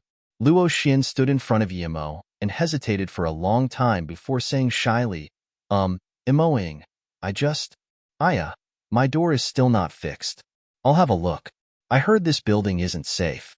What if something at night comes into my house? I'll be dead." Emo thought she was going to ask for the pills and didn't even think before interrupting her. He walked to the door and started to check it. Luo Xian quickly followed and said, "It's fine. I'll help you find someone to fix it tomorrow. If you don't feel safe at night, you can live at my place. There are 3 bedrooms. That's not too good. How about you go first, and when I want to come, I'll press your bell." Emo immediately said, "Okay, I'll go back first. I'm tired today. If you're coming, then come earlier. Otherwise, I'll fall asleep. Luo Xin nodded, but just when she walked to the doorway, she stopped. Yemo had a fright. Was she going to remember? You're tuning in to the Warrior Lore YouTube channel.